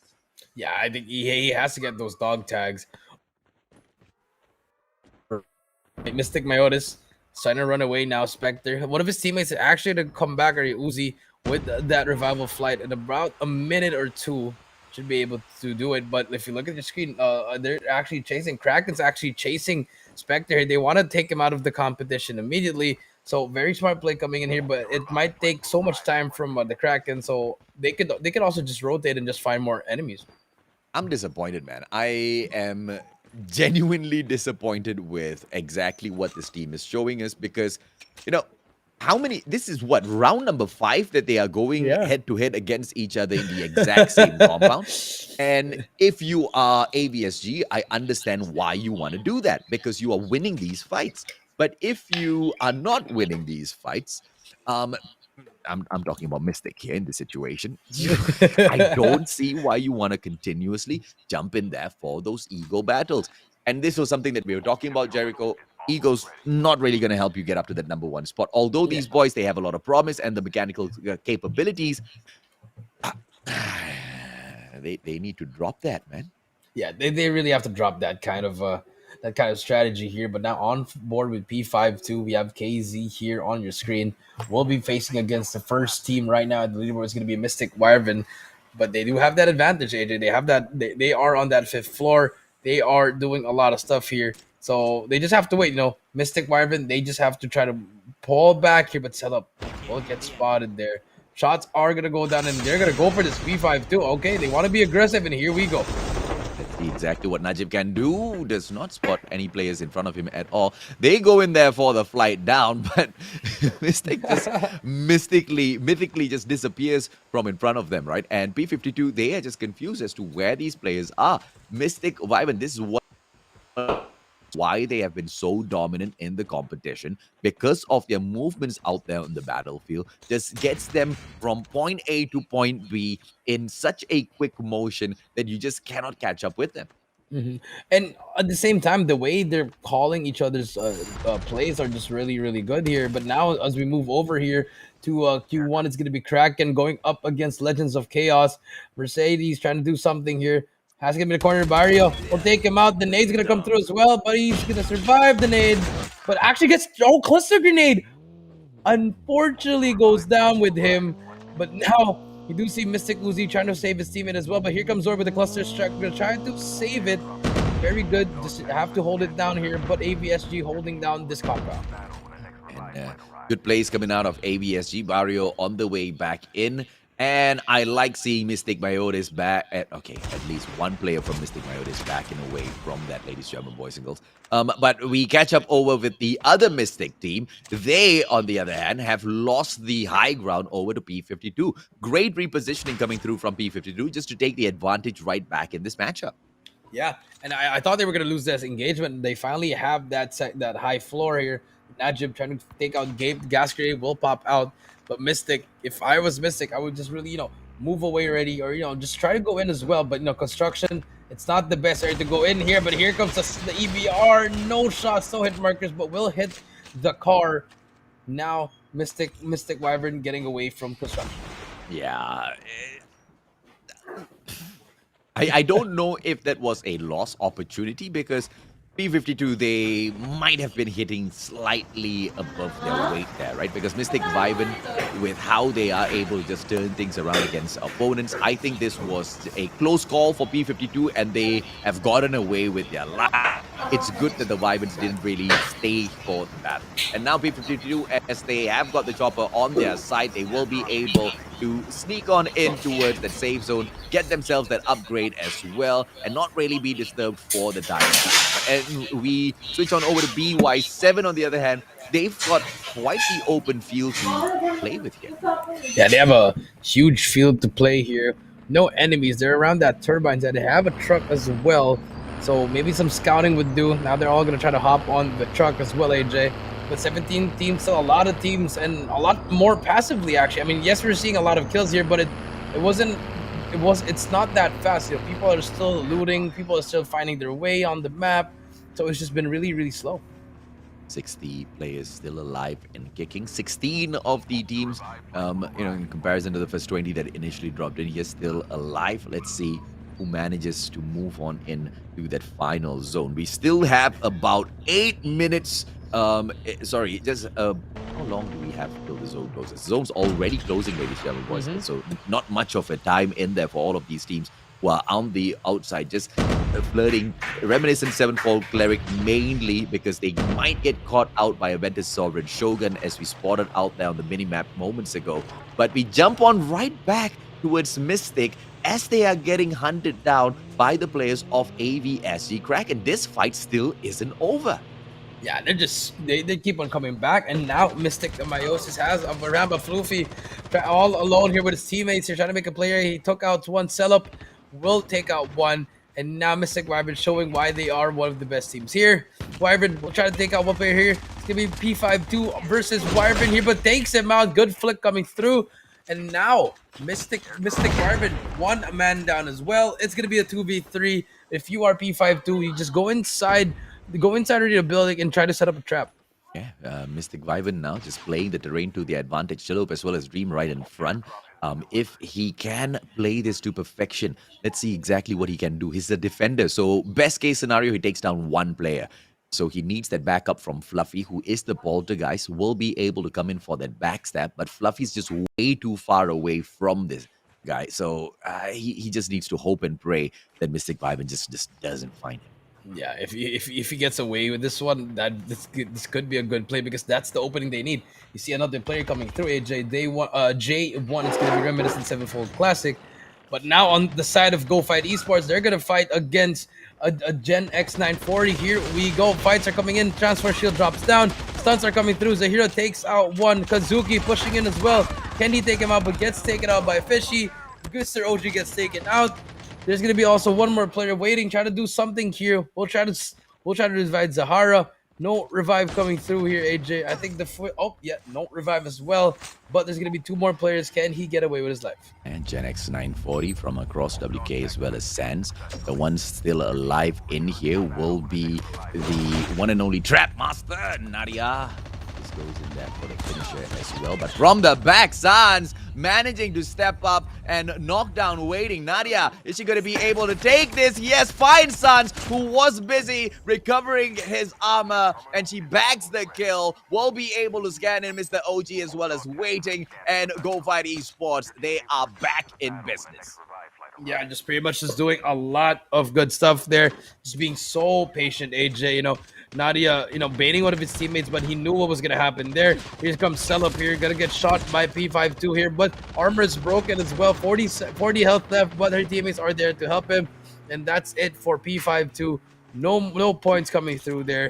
And I think the kills were just like, 2 or 3. Very, very unfortunate if you are P52. Yeah, and as usual, there's a fight going on in the comment section, and unfortunately, that is the plague of the MYSG scene, all of the non-stop drama, ladies and gentlemen, boys and girls. I mean, the complaint right now is some of the teams might have been, teaming up on the battlefield. If there are any such suspicions, and if anybody out there feels so, a formal complaint can be submitted to Garena, and there will be an investigation. No need to fight in the comment section, none at all. Let's just relax, guys. I mean, maybe it was just unfortunate that they would always see each other every round, just having the same game plan. But now on board to PGN, AJ, PGN Alpha. Now this guy is just all alone here. His teammates are still trying to drive away to him, but he does have that Trap Master inbound, AJ. Also, the window on the right side. We'll try to do something. He could actually get a kill here on his right. We'll take him out. Big kill coming in from Muck. And now the enemies are here to chase him. Now, Muck can perhaps turn things around, but with the zone now leaving him astray, he has to make a play in here, and he has to be fast as he gets that done. Redder right in front as backup, so BGN overall won't really be too fussed about the situation. And yes, in the same scenario, we do have a player from BY7 Blitzkrieg, but he's not going to be making a play anytime soon, right? And AVSG Kraken in the same vicinity as well. Those players are making a move out of this place as well because of that zone. But overall, the one who gets caught out, I do not want to be the person. It's just going to be very unfortunate if you are that person gonna get caught out, AJ. So, I mean, let's see what happens here. PGN still here, but they're going to be meeting up against Kraken here. This might be a gunfight here. It depends on which side they're gonna be looking at. So this might be timing here. But you look at the kill feed, AJ. Hacks just taking out a lot of players here. They do get spotted. PGN gets spotted, and here comes the push. Riga is backing away in, and the side of AVSG Kraken as they try to wrap their tentacles around this building on from the second floor. First, Muck with a great positioning. Up top, Anga drops a Zento and takes him out of the equation as well with the MW11 on top of everything else just to rub some salt into the wound. And Redo now just repositioning himself, trying to find Barrio up top, but Barrio will be able to knock Muck out of the equation. Redo, can he now fire back with the AK-47? Frostband will be able to pick Muck up from the ground, and beyond this wall, Anga stands as well. AVSG Kraken, they need to take advantage of the situation. Barrio coming in here for the search. Cluster dropped in. Barrio not taking advantage just yet, and he gets caught out. Barrio with the drop, and and Redo, he runs away with his life, is being pursued, and Zoro does not take advantage. Redo gets away with his life. Gets away immediately. He has another teammate that can help him. It's going to be I Am Boys. But Red Ho, he can't use that snowboard. He's going to get healed as well. But I Am Boys is actually down. So this is a 1v1 against him and one more player in in that Q3 side. Zoro trying to spot it as well. But Red Ho camping in the grass. Let's see what he can do here. 20 seconds left still until the next revival flight. Here comes the snipe, AJ. But nothing yet. He's going to be able to revive two of his teammates, AJ. So big plays coming in from Red Ho. But they have to kill that person in this compound. Is still alive and kicking. Redo should be able to pick that dog tag up, and I Am Boys will be very happy with that situation. Go Fight Esports with waiting. They are just waiting here for an opponent to step up in front, and they do spot Mystic Myotis from afar. A couple of snipes will be able just to deter them from jumping on into the exact same spot. But Mystic Viben from across the waters as well, they might not be as defensive. They might come in here to look for a couple of kills. And as I say that, Chillup drops waiting. Yeah, that was a big kill coming in from Jello, but the revival flight still available. AJ, this is the last one already. So if you're gonna die, better get that dog tag for the last minute. But here we go. 12 team circle is glowing, and Go Fight. They have this minivan. I mean, they have this truck with the machine gun as well. They can actually take two, but might as well just take one with their teammate. And here comes Mystic Wyvern making the play. And they will be able to survive for a little bit longer. Just behind them, the players from the side of BY7 Supreme. Here comes Rio. Ooh, pulls out the defender in the nick of time, blinds his opponent, just backs away, and Dream right in front of him. Rio, he does not get the kill. Rio gets dropped by Chillo. This is just a perfect situation for the side of Mystic Viben to just execute their dominance. BY7, Matt Red gets taken down as well. Chillo a little bit too fast. Yeah, a little bit too fast indeed. But look at Mystic Wyvern. It's a full squad until now. Everyone is just communicating well and won't know when to shoot. So this team is just really turning up ever since those first two rounds. They were just struggling, but the third round and the fourth round, they switched it up. And now they are the Mystic Wyvern that we've been seeing since that semifinal, AJ. Because they have got an opportunity as well to shut down PG and Alpha. I think just one player right in front of them, but they don't find him just yet. Mystic still on the hunt. BY7 has got out here as well. And this is all just extra feed for Mystic Viben. As they pick all of these skills up and they move on in towards the next zone, they're just setting themselves up for that confirmed victory. 12 kills in hand, and they're not slowing down. There's no more things coming in here, AJ. You know, Mystic just having their way, AJ, like you said, just really doing great stuff for them. And I mean, all they have to do is pretty much chill. They're just adding more points to their lead, which is going to be a very, very far lead. And, you know, Sentahari, I think they're already eliminated from the game, AJ. Are they? I think they are, if I'm not mistaken. We haven't been seeing them, but here comes some gunfight. Go Fight going to be in that building again, and Mystic Wyvern trying to make the play here. Yeah, you are right, man.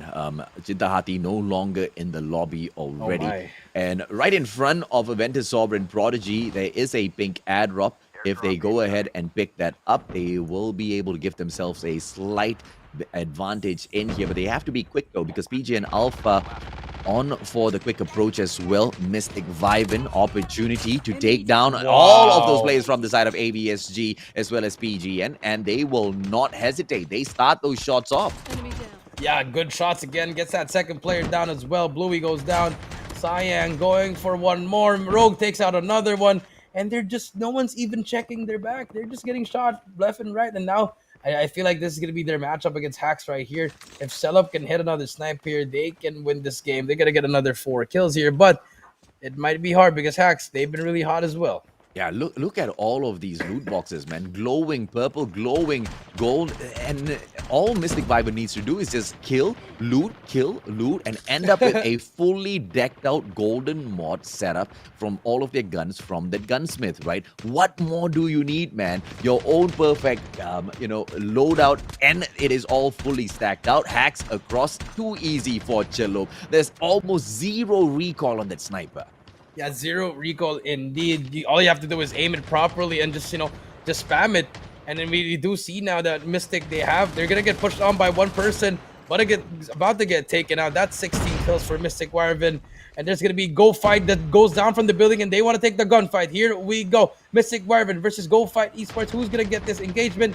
Zahira about to get shut down. MSMC out for Chelop, and can they make the play?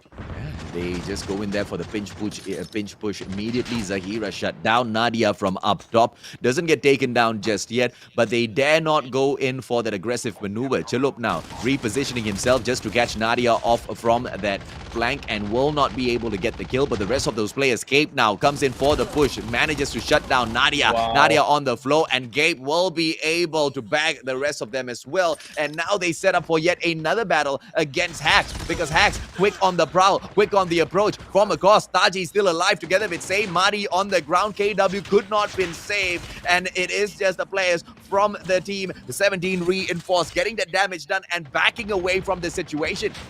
Yeah, back up indeed, just tagging him up, but still alive on our screen. Hacks with 7 kills, but at the same time, look at what Mystic Chelop is just pretty much having his own way. He's not even getting covered anymore. He's just shooting and shooting, but it's going to be a 4v. It's going to be a 2 versus 4. Mystic Meiosis going up against Hacks, finally gets taken out, and this should be a GG. This should go to Mystic Wyvern. They're going to take this home. Yeah, Mystic Wyvern now going up against Hax. Taji, Wow. one more shot should be able to put him out of commission. Wow. Say steps out of the defense of his defender, gets punished by Chalup. Chalup looking for Taji. Rogue says, "My brother, I will get that first." Chalup tries to back him out with the smoke bomb. They are just competing for kills in here now. 23 kills with the #1 spot. Throw 15 points to the 23, and Wow. you just get a stacked team leading the leaderboards. I mean, that might just seal the deal for them. I know there's one more game, AJ, but Mystic Wyvern, the comeback is real, and pretty much, if you're Sintahari, you let the game slip right through your hands. Yeah, and that's it, man. I mean, GG. that's it. Yeah, like even if they don't even get a kill in game 6, but place at least top 3, no one's gonna get on the first place. And I mean, I'm pretty sure if you want to get that first place, you probably have to kill at least 40 or 50, then get that first place too. Yeah, you see, as far as we are concerned here, when it comes to Mystic Wyvern, they had a slow start, they found their stride, and from that point on, they just did not stop. And for any one of you in the comment section saying it's Shalini making noise in the background with the plates, it's not Shalini, okay? I'm in my studio. Don't blame my fiance, man. I mean, yeah, I mean, look at the score, AJ. 2, 3, 14, and 4. Just, I mean, what else do you want more from this team? They're pretty much doing what they were supposed to do, and then Hacks doing a little bit of damage. At least 12 kills with that second place as well. Mystic Meiosis finally stepping up as well, but it's a little bit too late for that team, AJ. Go Fight doing a lot as well. But I mean, if you scroll down, you don't even see Sintahari. I think they placed again in the top 20 and like 19 or 18 or 20 again, AJ. Yeah, it's just unfortunate for Chinthahati that they started off strong, they started off hot, but they could not keep up the consistency. But, as for other teams like P52, for example, P52, they just have not been able to find their stride in this competition at all. ABSG Carnage in this round bagging even a better performance compared to P52. And I have not spotted Chinthahati yet, or did I miss them? I don't. Oh, there they are. 17th place with 1 kill. Yeah, so there's just no way they're going to be able to fight for that #1 spot there with a performance like that. 2 times in a row now, Chinthahati unfortunately make that exit. And and look at this, man. In the 18th position, who do we have? The Medios HG. Oh my. It's just unfortunate. I mean, yes, you get 2 kills, but you don't even get any placement points. It's been the same problem for them since the start of the first game on this stage. Always doing the same stuff, not switching it up, not rotating properly, just having all these small mistakes. And I mean, it's very unfortunate. I mean, but it is what it is. It's the grand finals, and Mystic Wyvern, they're the one just taking over. Yeah, and I just don't know what's up with Meteor HG Triple S, because this is definitely not the way they shine, man. They usually go out there and they dominate. And yes, there has been inconsistencies from the team in the past, but the kind of inconsistencies that I'm talking about is with them bagging 20 plus kills, getting that number 1 spot, and then, just bonking out halfway through in that 10th or 15th position sometimes, and then making their way back up to the top, right? That kind of inconsistency. But the kind of Meteor HD that we have spotted today have not been able to play at their best. They've not been able to hit their stride at all, Jericho. Yeah, they haven't hit their stride at all, just pretty much just really struggling in every single game. Or, I mean, not even the game, just the way they're playing is just struggling. The way they try to do their engagement, the way they use their skills, the way they use their utilities, how they rotate. It's just been really, really unfortunate for most of the teams, and that's what the better teams are taking over. Like, the Hacks teams, the Mystics, the Aventus Sovereign teams. Even Sintahati, they've taken over a little bit, but there's the next level. That's where Mystic Wyverns are just coming in, pretty much just having fun. They're just having fun at this point, AJ. Yeah, and you got to believe that you can get it done, and you got to work towards it, and that's exactly what Mystic Wyvern has been doing throughout the whole day, right? I mean, come through the semi-finals, the performance that they are showing in the grand finals, nowhere near in comparison to the semis. Yeah. I mean, at the grand finals, this is a whole new team. They are just popping off left, right, center. They're not giving anybody else much of a chance, and each and every single time, Chilo pulls out that M21, bro. He got 14 kills in that lobby. I mean, 14 kills. I mean, he's that not going good? solo versus squad. He's not No, he's playing not. a regular ranked match. All right, he's in the grand finals of the Plunge MYSG, and the guy actually cracked 14 kills. Crazy stuff, Jared. Crazy stuff indeed with the M21 EBR just doing wonders for him, and that's why you gotta level up your loadout. So you gotta balance at some time, AJ. But with that being said, 5 games down. We got 1 more to go. That's gonna be the final game. But before we do that, we have to go to a short break, and we'll be right back.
Hello.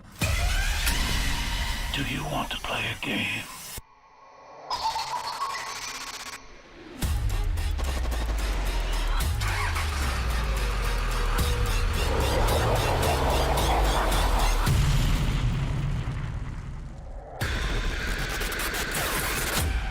Live or die.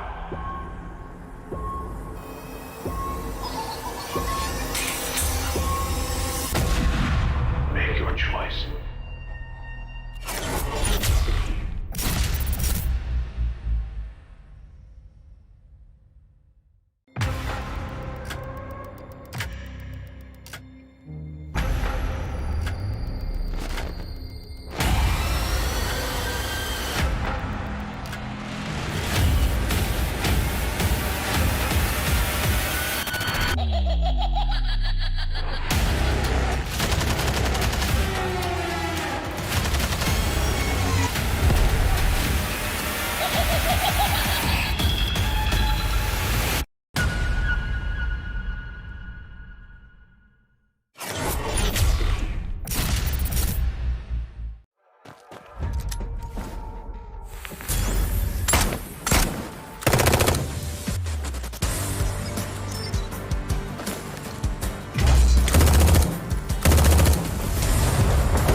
game.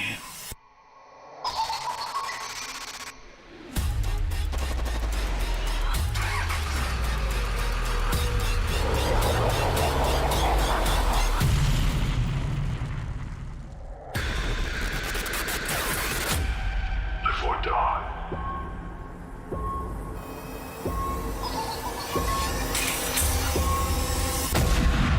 Make your choice.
Ladies and gentlemen, welcome back to the Plunge MYSG Grand Finals.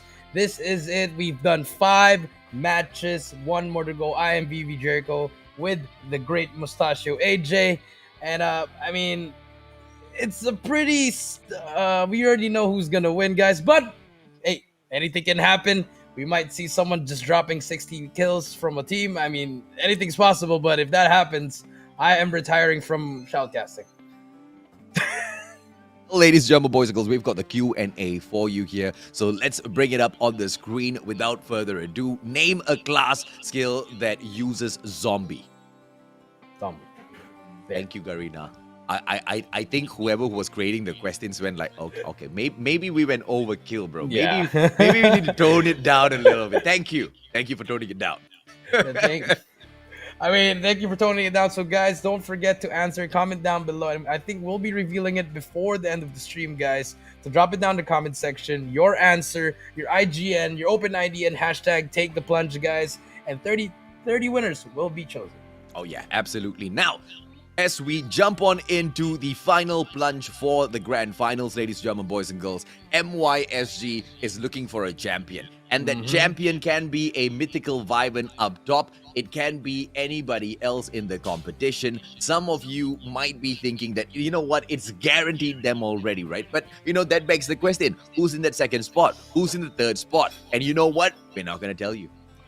We're not gonna tell you. You gotta guess it. But I mean, you guys have a pretty good idea. If you were watching the whole stream all throughout, I'm pretty sure a lot of the viewers would know who's gonna be second or third, because the top spot, obviously, it's gonna be Mystic Vyvern. They popped off the last 3 games, Yeah, and I mean, they're just really doing it so well, and I'm pretty sure they're hungry for more. They might even drop another 26 here on this next game. Yeah, some people may be like, hey, you guys are so biased, man. How can you say Mystic Vyvern's definitely got the win already? When you've got a lead of around 50 40 points or on 50? the board, you can pretty much call yourself the champion. But I mean, anything can happen, guys. It's Call of Duty. It's Call of Duty Mobile. Anything can happen. So I mean, here we go. Our final game for MYSG Grand Finals. Here we go. Let's see what's gonna happen here. As you can see, the plane will go through Fire Range and Nuketown as well, over Asylum and Array. Let's see who's gonna drop down. And as you can see, everyone is going for a passive game. You know, maybe those second and third team that is trying to get that dub, they're gonna be really aggressive for this one, AJ. You just have to, tone it down a bit. Yeah, absolutely. And I mean, do you need to tone it down a bit? Mystic Vyvern can sleep throughout this whole match and still not be affected at all. So that just means they can go out and they can do whatever they want. They can have as much fun as they want. They can make as many mistakes as they want. But the question is, what sort of a team is Mystic vibing? Do they want to not only win, but absolutely obliterate the whole of the Plunge MYSG? I think that's exactly what they're going for. But as I say that, ladies and gentlemen, boys and girls, Gape as well as Rogue, they are down and out for the count. Jalop, Dream, they are still trying to win this out. Rogue manages to drop Rex out of the equation, and now Jalop all the way up to the top has got a good chance here now to catch his opponent just one flight of stairs above him. Yeah, one flight of stairs indeed, but Dream here is going to be engaging in one right now. We'll pick up that tag. They're trying to put the pressure on Dream. They are 2 people down now. One more dog tag to pick up, but they have to reactivate that AJ. Now Chellup on top, their best player arguably in that team. But there's gonna be another team up there, AJ. It's gonna be the Sabahan Hunters that can try to do something. Yeah, at this point, Chellup's arguably the best player in this lobby, right? And now Dream shooting all the way up to the top is not going to be able to find anyone just yet because the rest of them at the bottom. But now here comes one player in the name of Chris. Gets spotted out by Dream. Initial shots, no trigger discipline, and Dream scares Chris off. He's not going to be waiting around to get shot down. And Mystic, they will still have to wait a little while more. But they don't really have a lot of time to waste. Gabe, he is running out of time. Yeah, not a lot of time indeed, but there's going to be 6 more players below. I think they could just get away from there. They have the helicopter they can use, and I think or they are going for that dog tag, AJ, because they do have Gabe's dog tag still down there. Well, Espada off screen. They can hardly take him down. He gets some poopies for himself. Sabo Mario. Oh, it looks like another Mystic team off screen. Ladies and gentlemen, boys, girls, moments ago. Now on right in front of you, Diablo trying to make a difference here with the win. Is not able to pick Uzi up just yet. One player right outside will be able to bring on all of that pressure. Diablo resets himself on for the hunt. And yes, they do find Sapo. A 2-on-1 allows them to take that. Spectre just getting a little cheeky with the katana. Yeah, very cheeky indeed. But, there's something weird about that one. For the 6 games in a row, they've been dropping in the same spot over and over again, always just been fighting. So I don't know. Do they have mind reading abilities or something, AJ? Or they just really want to go in the same spot all the time? I think they just want to go into the same spot all the time. And, you continue playing small games like that with each other. The rest of the teams are going to be playing the Plunge instead, and they're going to be bagging the prize pool, right? So Dream, they're not complaining. Mystic, they are absolutely pumped right now. Man, just crossing right in front, allowing Chillum to take those free shots on him, but he doesn't get the down, doesn't get the kill. And now the Meteors HG, they've been suffering all throughout the grand finals of the Plunge. Can they make a great exit? Like I always say, man, kalah tak apa, style mesti ada. Let's see whether or not the Meteors HG perhaps can bag it in style now. Yeah, let's see what happens. They're going to be third-partying this one. But there's going to be another team, Aventus Sovereign Shogun as well. But look at Mystic. They're only...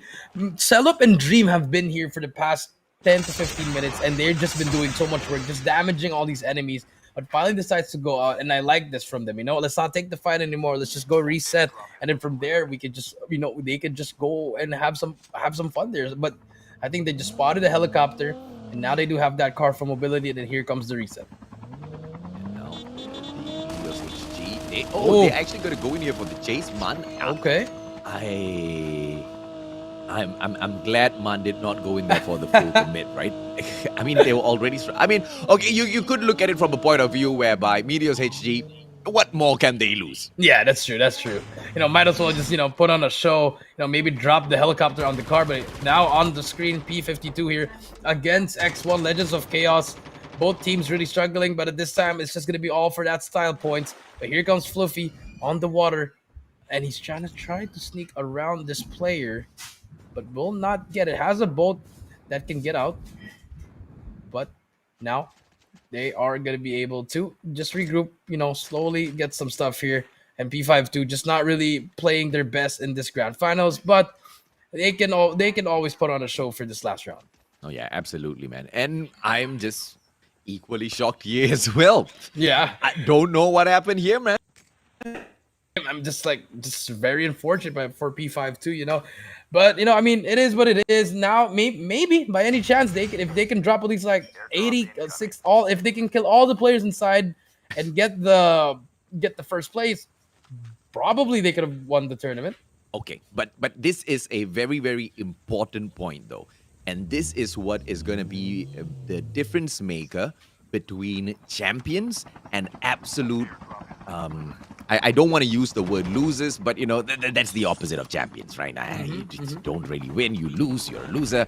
Not really loser in Yeah, that way. yeah. But anyway, we'll get back to that point in a bit, my. ladies and gentlemen, boys and girls. Next is just unfortunately dropped, going in there for the drop with the MSMC. Espada taken out with the Echo. P52, they do go ahead and strike back, but Fluffy now running out of time. The armor gets dropped, and Najib just defends everything up. But now, Nexus as well as Steady right down below him. A 3-on-1 situation befalls. And Najib, if he can bag this other delete onto 7, he can turn this into a 2 versus 1, which he does. And Teddy coming up to ask those early questions, gives Najib the advantage. And Nexus now, a 1-on-1 situation. Najib, let's see this guy clutch it out. P52, they have now this momentous occasion to make a name for themselves. Yes, definitely, most definitely, AJ. But then that was so unfortunate because it was at the cost of Sintahati.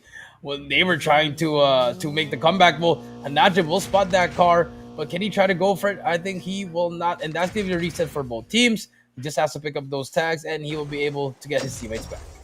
Smart, and I like that style as well. Yeah, I was about to... One ninja cool. Grappling hook, 3 pickup, all guys showing off right now. And I think this was quite the highlight reel for Najib, right? Because P52, they have been such a stellar team. Going back to what I was saying, man.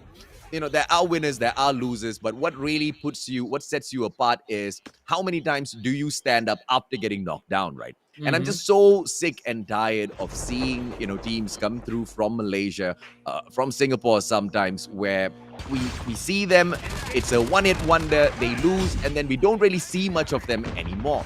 And although the defeat is crushing, the satisfaction of just not giving up and hitting after a few tries, there's just nothing that can replace it, Jericho. Yeah, I mean, I could definitely agree with you. You don't give up after just one tournament. And you just don't break up. You just have to keep on trying and just keep on going. Because I mean, if build this is synergy, exactly. If this is your dream, then why would you give up on your dream? That's the problems of most esports players at the moment. But I mean, people have their own minds, so I guess we could just say as much as we can, but it really depends on that person. I will say that, and I will say more. Ladies and gentlemen, boys and girls, those of you watching at home, if the players in here come back, watch the replay, do not give up. Defeat does not mean the end, because Call of Duty Mobile, we are just getting started, man. 2 years in here, it's still a baby in the esports ecosystem. And as we, the players, as well as shoutcasters, we continuously build up this world, there's just no stopping us, right? And from the get-go, yes, some of these teams, they are making an early name for themselves, but just like what we are seeing here with the victories out there on the leaderboard, it's not just that one team who's going to be raiding up top all the time. Yes, you're going to have your apex predator, but there's always space up there at the top for more than one team. It's always going to be open for everyone. It's open season all the time in esports, so might as well do your best. Just keep doing, keep grinding. Maybe one day you'll be that best player. You'll be on that record book of just being the best. Yeah, absolutely, right? And I look forward to seeing the Malaysian as well as the Singaporean scene grow even further than it has so far. And now the Meteors HG still staying alive, but as for AVSG, as Prodigy, ladies and gentlemen, boys and girls, the same thing cannot be said. Sayang now on the ground. Sayang near Bluey as well as Sultan just trying to hold on, using the boulder to their advantage, but unfortunately he gets taken down as well. And now Sultan, the final player left in here for the kicking. Is he going to be able to fire back? He pre-fires, just giving away his position early, and he's going to pay a big price for that. Yeah, he loses all that armor, and now he's going to be trying to fight this player on his left. Will not actually manages to armor up in the nick of time here. Still has a lot of time to take him out, and K will get taken out. Works out for Sultan, but your health is deteriorating.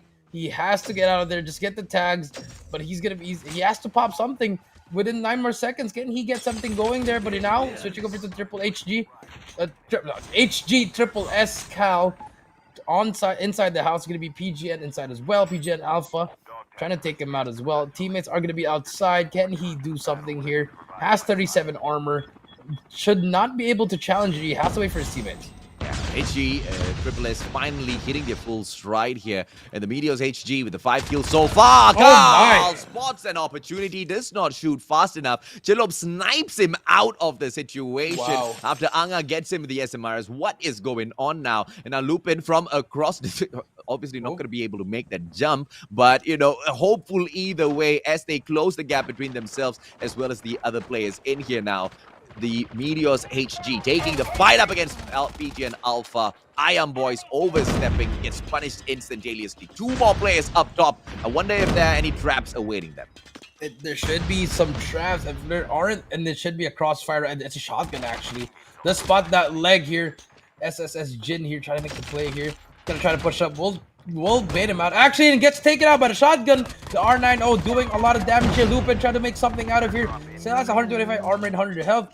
But PGN's gonna make the push. And Mystic Wyvern is right here to clean up everything. Dream is here, and here we go. But here comes another push coming in from Man on the airdrop. We'll try to help his teammates out, but letter F, Team F, Sintahari is gonna be right there behind him. Well, Man, as soon as he pulls out his gun, ladies and gentlemen, boys and girls, is he going to be able to make a difference? At the moment, we don't think so. 17 reinforced with Ryu just being forced out of his position by Najib. The stellar player on the side for P52. I mean, going back to this team once again, the first time in here, so much of promise. I hope it's not the last time I see them, right? I want to see them come back through for more of these fights at the plunge, and I want to see them up top one day. Because mechanical capabilities, I definitely see some viability here. And in terms of the strategy during the semifinals, they really stood out, Jericho. Yeah, they really stood out, and especially Najib as one of their clutchest players. You know, he's really making a name for himself for this tournament. So I believe, you know, maybe just a little bit of tweaking, you know, a little bit of coaching there, a little bit of just more dedication. They can just come back here and maybe even get to the Garena Invitational for the Battle Royale, AJ. Absolutely, man. I do not put it past them. I know they most definitely have the talent to get it done. Do they have the heart to stick together through to the very end? P52, that's my question to you. I guess I will see the answer at the next competition. Just the same way, I've got my eyes on all of these teams. So I hope they've got their ears, open, listening to this challenge. I want to see exactly how much they grow from this competition to the next. I mean, for example, if a team like Mystic Vyvern can run away with this many points, the biggest question is who will be able to back them in the competitions that come forth and, be able to make sure teams like Mystic Vyvern just do not have that opportunity to be the apex predator, but, more of a equal fight opportunity out there on the battlefield, Jericho. Yeah, more equal indeed, AJ. But now we do see P52 here, and off screen we do Sintai spot that takes out Gape, and it's gonna be Sinta versus Mystic Wyvern. If we can hop on board there, that's gonna be a good fight to watch now. And here we go, AV Kraken here as well on the scene as well. SSS still alive there, man, trying to do anything he can. Oh. He's gonna be tagged up with no armor left. We're gonna get shot down. Man is one shot, and Zoro will be able to take this kill. Oh, smart plays by Man, mechanically just trying to get away from Zoro, but unfortunately was already down on that HP, didn't really top his armor up, and Zoro just goes in there for the punish. Yes, he's an airborne player, so he's not worried about the zone at all. He will be back in there in a jiffy. Yeah, in the jiffy indeed, but that's a very risky. Hey, did he make it? No, he didn't make it. He didn't make it. GG, bro. You hate to see it. Sometimes we win, sometimes we lose. Cinta Hati Teddy trying to make the cross, but Mystic Chalup will be able to catch him off with a snipe from afar. And Teddy! Oh, with the slide saves his life, and Chalup does not get that shot. But Teddy, he does not make it through. Gets taken down by the zone, and Chalup tries to bag it. Teddy uses the terrain to back away. Wow. Smart plays as usual from Cinta Hati. Oh, but Chalup's not letting it go, man. He's gonna go for that Chalup. Oh, but you always shot. Oh, there on your left. Nope. GG. But Chalup here just really definitely the best player in this tournament right now. AJ, he's doing so much for the team here now on board with N3. That's gonna be the Shogun boys, Aventus Sovereign Shogun. will be actually have a good advantage against the boys from Hacks below. And on the other side, you see Zoro with the Force here. Sell up with the M21 again. Can he pick off MYMC? From afar, he spots Zoro as well as his team member. Dikaro manages to use that snowboard. A little bit of extra mobility makes it so tough for Chillop to get that aim on point. Rogue now from afar just looting up a little bit more just so that he can set himself up for the next battle. And Mystic, as usual, they try to dominate this lobby as well. 9 kills so far. MYMC now in their crosshairs, and they're not slowing down at all, Jericho. They're not. They're just going in there the whole time. We do see Smile underneath the ocean as well. Let's see if Shellup can hit the shot. I think he just spotted Nexus across. Should be able to spot Nexus. Smile trying to swim. He's just because okay, he's there, and Shellup takes him out through the water. Beautiful shot. There's gonna be one more player. Can he hit this? Shellup is on fire, AJ. Oh, absolutely, man. And he wasn't able to get the other player, but spots Nexus on the hill. Chillop immediately ducks down beneath the water. He needs to be able to bag Nexus. Spots him out. Nexus, with the wrong position to pull, and he hasn't checked the water out just yet. And Chillop just punishes him. Look at the positioning coming through from this brave player, man. Like we talked about, they can go out here. They can do whatever they want. They can have as much fun, take as much risk, and not be, worried about the consequences at all. But even as they do all of that, they're still bagging those kills, and they're still getting into the next zone. It's just unbelievable for Mystic Wyvern the way they're playing. It's always third party and just winning all their gunfights. Just playing so well, AJ. And now they have their brothers on the other side. Mystic Meiosis is over here. Let's see who's gonna get the better of this. Mystic versus Mystic. Here we go. But it's gonna be another team behind them. AVSG Sovereign behind them. It's gonna be N1, so it's gonna be Shogun at the back. So Mystic Wyvern, you're gonna be stuck in the middle. But here comes Chellop. Takes down one. Can he take down the next one? Here comes the push. The pressure is on. And Mystic Wyvern taking out Meiosis. One by one, they fall. The wipe is in. 16 kills. Mystic Wyvern. Ladies and gentlemen, boys and girls, I give you absolute perfection at the plunge. MYSG, the mythical beast. What a performance. And now they search for the number 1 spot. They spot AVSG right in front. Gabe loses all of his armor, but pops his skill just so that he can have that speed as well as that extra mobility out there, unspotted by anyone. And Mystic Wyvern still, they go in for the hunt. This time they spot Haxay on their ground. Good prone coming through just to survive a little bit longer, but Gabe now with his skill, but just oversteps out in the open, gets punished by Haxtaji. Gabe as well as Rogue taken out of the equation, and Mystic Wyvern, they might not reach that number 1 spot.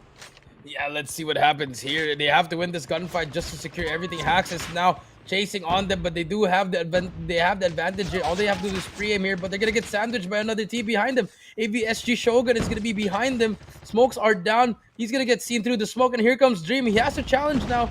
Dream getting away with his life, but Chella finally gets taken out because he has that warm G, but Dream is there from behind, takes out one with that echo. Can he get the second one as well? 58 health. Can he win that gunfight? But finally gets taken out, and Mystic Wyvern are removed from game number 6, but let's see who's gonna win this game. But the number of kills and the placement points, I think they most definitely have managed to not just impress, but to blow our minds out of our heads, ladies and gentlemen, boys and girls. And now AVSG in the form of Shogun up top on the hill. They've got the advantageous position. KW in the form of Hacks right in front, aiming for that number 2 position. And 17 reinforced, trying to climb up the leaderboard as well. Because, yeah, the number 1 spot has already been bagged, has already been booked. But as for the rest of the standings, it's all up for the taking, Jericho. Yeah, all up in the taking indeed. So let's see who's gonna win this one. Force, it's gonna be a 2v2 versus 1 here. I think Hax has a good spot here, but the circle has to close in, so he has to go in any time now. Here we go, ladies and gentlemen. Let's see what is going to happen here. Fully kitted out as Chris has that AK-117 with that sniper. Can someone draw first blood? Chris does not spot anyone, but anticipates them moving through that zone, goes in for that pre-fire, finds absolutely no one, repositions himself, playing all of that height to his best advantage. And through all of this chaos, KW is just remaining quiet, and the best play from the guy is doing exactly that. But as I say that, hacks, now KW gets taken down by Ryu, and Chris finishes things off for the side of MYSG Shogun, using that height advantage, and they bag the win as well.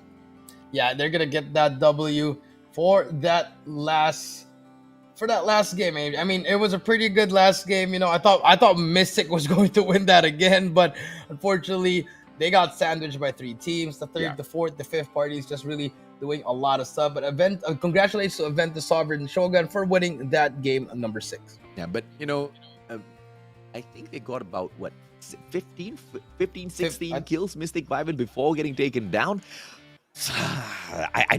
They're not complaining, man. They're not complaining at all. Chillup is stacked. Chillup is cracked. Chillup is an absolute hack to have in your team right now. AVSG Shogun, as we just saw, ladies and gentlemen, boys and girls, picking up that number 1 spot together with the additional 6 points for those kills. 17 reinforced in that second spot with a total of 7 kills. And of course, we have got the one and only hacks bagging that third position with 8 kills on their side. Mystic Viben, on the other hand, with the 17 kills in that 4th spot. And of course, you've got R7 with a total of 2 kills in that 5th position. Yeah, just doing a lot of wonders, all these top 16s. And then we do have 7 and 8, the BY7 brothers.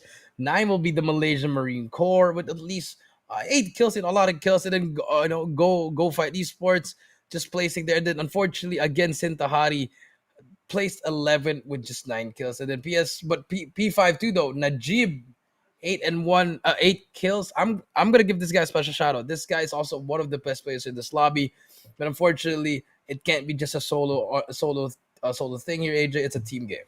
Oh yeah, absolutely, man. And you know, I want to see more from these teams. And yes, I know it's asking for a lot to see each and every single one of them, but why not, right? I don't want to see one-hit wonders. I don't want to see, you know, a couple of times and then just not going in for the push anymore.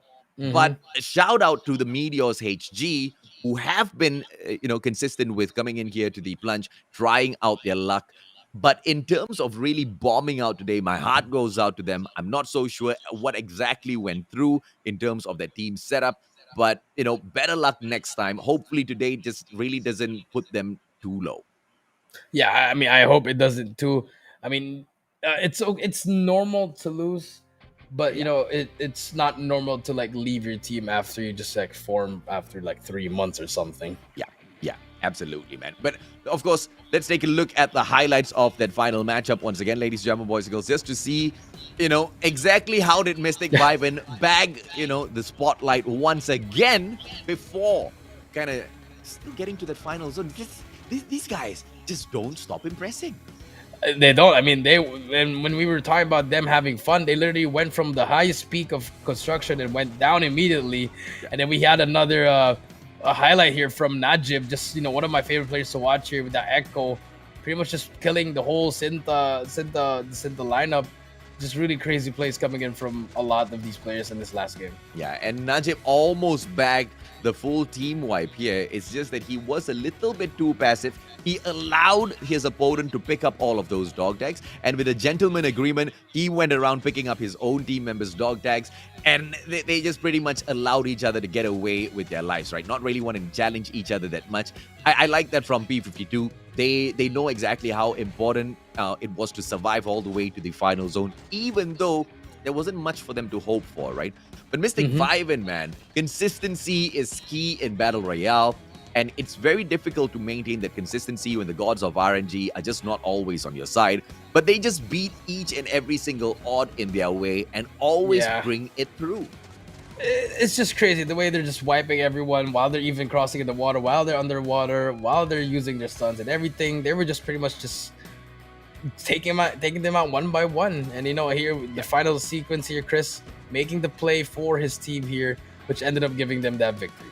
Yeah, and of course, 17 Reinforced almost got that, just too thick of a smoke. Chris managing to bag that towards the very end. And we have to remember it was Wreck that popped that smoke bomb as well. Smoke bomb is just so effective out there on the battlefield, especially when it comes to Blackout, right? Why? Because 80% of the battles that we have seen, some of these teams just lose unexpectedly, has been out in the open, and in a majority of those fights the smoke bomber has always been involved in those early engagements.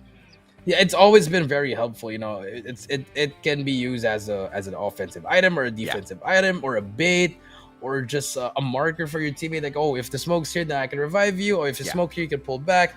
Just a lot of ideas, and that's why the smokes coming in from those top 3 teams, they use it to perfection. Yeah, they most definitely do. Ladies and gentlemen, boys and girls, of course, we are still waiting to see the final leaderboards, but we'll still have to be a little bit patient. I don't think we are taking a break now, are we, Jericho? Because we have the quiz answer coming up for the audience as well. Yeah, we're not gonna go on a break, but production, let's pop up the question again, the first question, and this is gonna be the answer for this question. Production, please show the question. Name a class skill that uses zombie. Ninja. Nice. That is. I hope you guys got the right answer, though. Clown. Hopefully you got the right format, as Jericho has reiterated multiple times now. The format's really, really important. And if you're one of the lucky 30, ladies and gentlemen, boys and girls, congratulations. Don't worry about it. Everything's going to be credited directly into your account. So there's nothing much for you to go in and redeem on your end. No screenshotting, no writing down codes, no rushing for anything, Jericho. I like that. I like that. Yeah, I like it too. Just chilling. And you just do your thing. But now we're just going to wait on the results. But guys, I hope you guys did enjoy that 6 games. It was a very, very intense game. That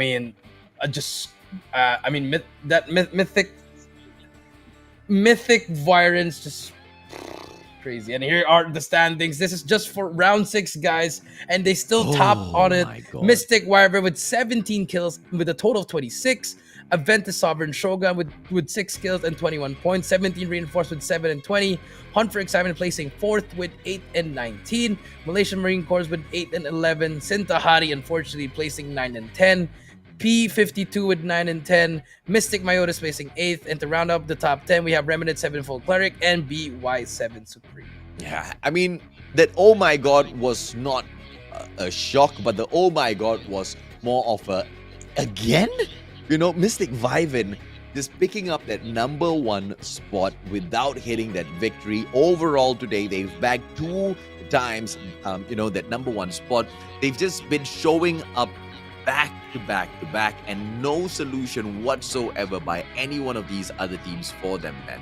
But Hacks, they were hot on their tail earlier on. They were eyeing for that number 2 spot. 17 Reinforced, they were close, to that place as well. And I guess, the one thing that Hacks can rest assured is that 17 Reinforced isn't really going to be able to run away with this whole game, because there's just a 1-point difference. It's got to be, not really reassuring, because there's just 1 point of a difference. Yeah, it's just not really anything. But here are your champions for the Plunge MYSG. It's going to be Mystic Wyvern, without a doubt, the best team in this tournament. Congratulations, you are the champions of the Plunge MYSG. Hands down, the kings of MYSG Battle Royale for Call of Duty Mobile, ladies and gentlemen, boys and girls. The one and only Mystic Vyvern. Wow. Look at that, God. man. A total of 64 points beyond Hunt for Excitement. Hacks couldn't hack it. They grabbed that 2nd spot over the broken hearts of 17 Reinforced, who sit down in the 3rd spot. And Sintahari, although they started off the day strong, they could not bag it in those final rounds, and 83 points was all they could muster up in that 4th spot. And Mystic Myotis making it up to that 5th spot with the 62 points. Yeah, and with your 6th place and 7th place, we have the Ventus Sovereign Clan. We have Prodigy and Shogun, 1653. 8th place will be Reminiscent Cleric and BY7 Blitzkrieg, gonna round up for the top 9. And lastly, for that 10th spot, a Ventus Sovereign Kraken with 47. Yeah, I want to see more. I want to see more, not just from the top 10 teams. I want to see more from the teams that plays from the 11th all the way down to the 20th, right? BY7 Supreme, BGN Alpha, Sabahan Hunters, Malaysian Marine Corps, Go Fight Esports, Generation X 940, Peace 52, Triple S Meteor HG, Aventus Sovereign Carnage, Legends of Chaos. All 10 of these teams, we want to see how much can they improve from now until the next plunge, because that's what it's all about, man. And the community that's here, that's watching, they are waiting to see exactly that as well, because the ones that can prove themselves to be the most viable ones to improve in a short span of time, I think all of the viewers will be very, very curious as to how they're going to get that done. Streaming setup, you're going to be able to get the views. As a pro player, you're going to be able to get all of that attention. It is a win-win situation to aim for that. Yeah, a very win-win situation indeed. You just really have to show your dedication. All these teams, they all deserve to be here, but it's only going to be one team that can be that champion, and that is Mystic Wyvern. And I mean, JJ, it's just, I mean, when I saw the score, I was just like, 105, 168. Like, damn. Imagine if they won all the games, AJ. I know, right? And it's not like they did not get close, right? Each and every single round, Mystic Vyvern, they were just hovering at the top. They name themselves pretty well. They most definitely have wings, and sometimes they just saw a little bit too high that none of these other teams can touch them, man. 64 points. They ran away with the championship in hand. The Plunge MYSG has been dominated, decimated by the Mystic Vyverns. And yes, we have a brand new king in the house, and I think they're going to be able to reign for quite a while. But now, the biggest question is, who are going to be the apex predators, the hunters, the ones who are going to be slaying this Vyvern out of the sky in the next Plunge, Jericho? Yeah, I mean, it's going to take some time, but I feel like, Sintahari, they're gonna be coming back with a vengeance. They had it for those first 2 games. Like, oh yes, 70 points, and then it just like all went downhill from there. Just I guess that's where the experience coming in. So, but guys, we have an interview with me and AJ's favorite player. It's gonna be Chelup here on the interview. Congratulations, Chelup. That's gonna be the first one, and welcome to the show, AJ. I'm gonna let you go first with this one. Chelup, welcome. Congratulations, my friend. How do you feel right now? I feel very happy, and our hard work has been granted for now. Okay, I'm sorry Chelup, I want to know side. from you, bro. Hey, don't worry about it, man. You look absolutely stunning. Chelup, are you in a public area or anything, or are you alone? Yeah, I'm alone right now. Mas tu buka lah sikit. Take it off. There you go. Oh, look at that handsome face. Ladies and gentlemen, boys and girls, the face behind all of those stellar snipes, man. Chelup, I want to know, bro, how long has Mystic Vyvern been together? How long have you guys been fighting to reach up to that #1 spot in the Plunge? We're actually a new team. We've been together like a month before the Plunge. Crazy. Wow, what is your training regimen like, bro? I mean, you get together in 1 month. The synergy out there was absolutely solid. The gameplays was stellar. It was like you guys were reading each other's minds. What's your training regimen like? We're training in custom routines and Thailand. Superb, man. Jericho, do you have any questions for this legend? I mean, since you said it was only been a month, so who makes the calls? It's just a month, and it's gonna be really hard. So like, who makes the tough calls? Who makes the play calls? Who's like your captain or like your in-game leader? Yeah, our team captain is Mystic Rogue. He doing the great job. Okay, I mean, I can see it. You guys are just pretty much doing everything there, and I want to give you props on that M21. Your shots, it's nasty, very cheeky shots, Chelup.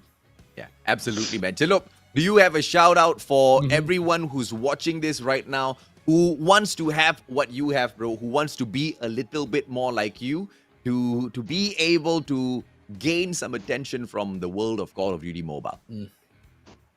I'm sorry? What shout out do you have for people who want to be a pro player Oh. like you? I want to say thanks to all of my Classico friends, my Mystic, because giving me trust to be a sniper in that team. And thank you for supporting me. Thank Sounds you good. very much, Jalop, for showing us one of the best snipes and one of the best plunge games that we've had for MYSG in a very, very long time. Once again, congratulations to you as well as your whole team, brother man, as the brand new kings of MYSG Battle Yes, Royale. I'm the new king now. You are, brother. You most definitely Congrats, are. Salop. All right, thank you. Thank you. All right, ladies, gentlemen, boys and girls, there you go. The king, the brand new Battle Royale sniping king, the one and only Cello. I mean, that guy. I mean, I still can't wrap my head around that. 1 month of just practicing together, then you end up becoming the plunge champion MYSG. Just 1 month, bro. I'm not understanding this. I mean, I'm not understanding you can put a team together in 1 month and you can achieve a lot. Yeah. Because if each and every single individual player within the team is stacked, is cracked, you're going to be able to, really get some attention in the competition, right? But we're not just talking about the individual gunplays or the skills out there. We were talking about the synergy in this team. And that's something that takes months, years to build. And these guys just go out there and pretend like it's absolutely nothing, Jericho. And that's what's absolutely amazing. I cannot wait to see more from them, Jericho. I mean, same. I mean, I would just say some people are built different, and that they are a different kind of breed. Yeah. Well, ladies, gentlemen, boys and girls, on that note, you guys have seen them do it. The question is, some of you, I see some names in the comment section. I know you guys are amazing players. The question is, when will you step up to the plate and take the plunge? On that note, ladies, gentlemen, boys and girls, my name's the Mustachio AJ, down here with the one and only Triple V Jericho, signing off. Thank you so much for tuning in. You guys have a good day and take care. Bye.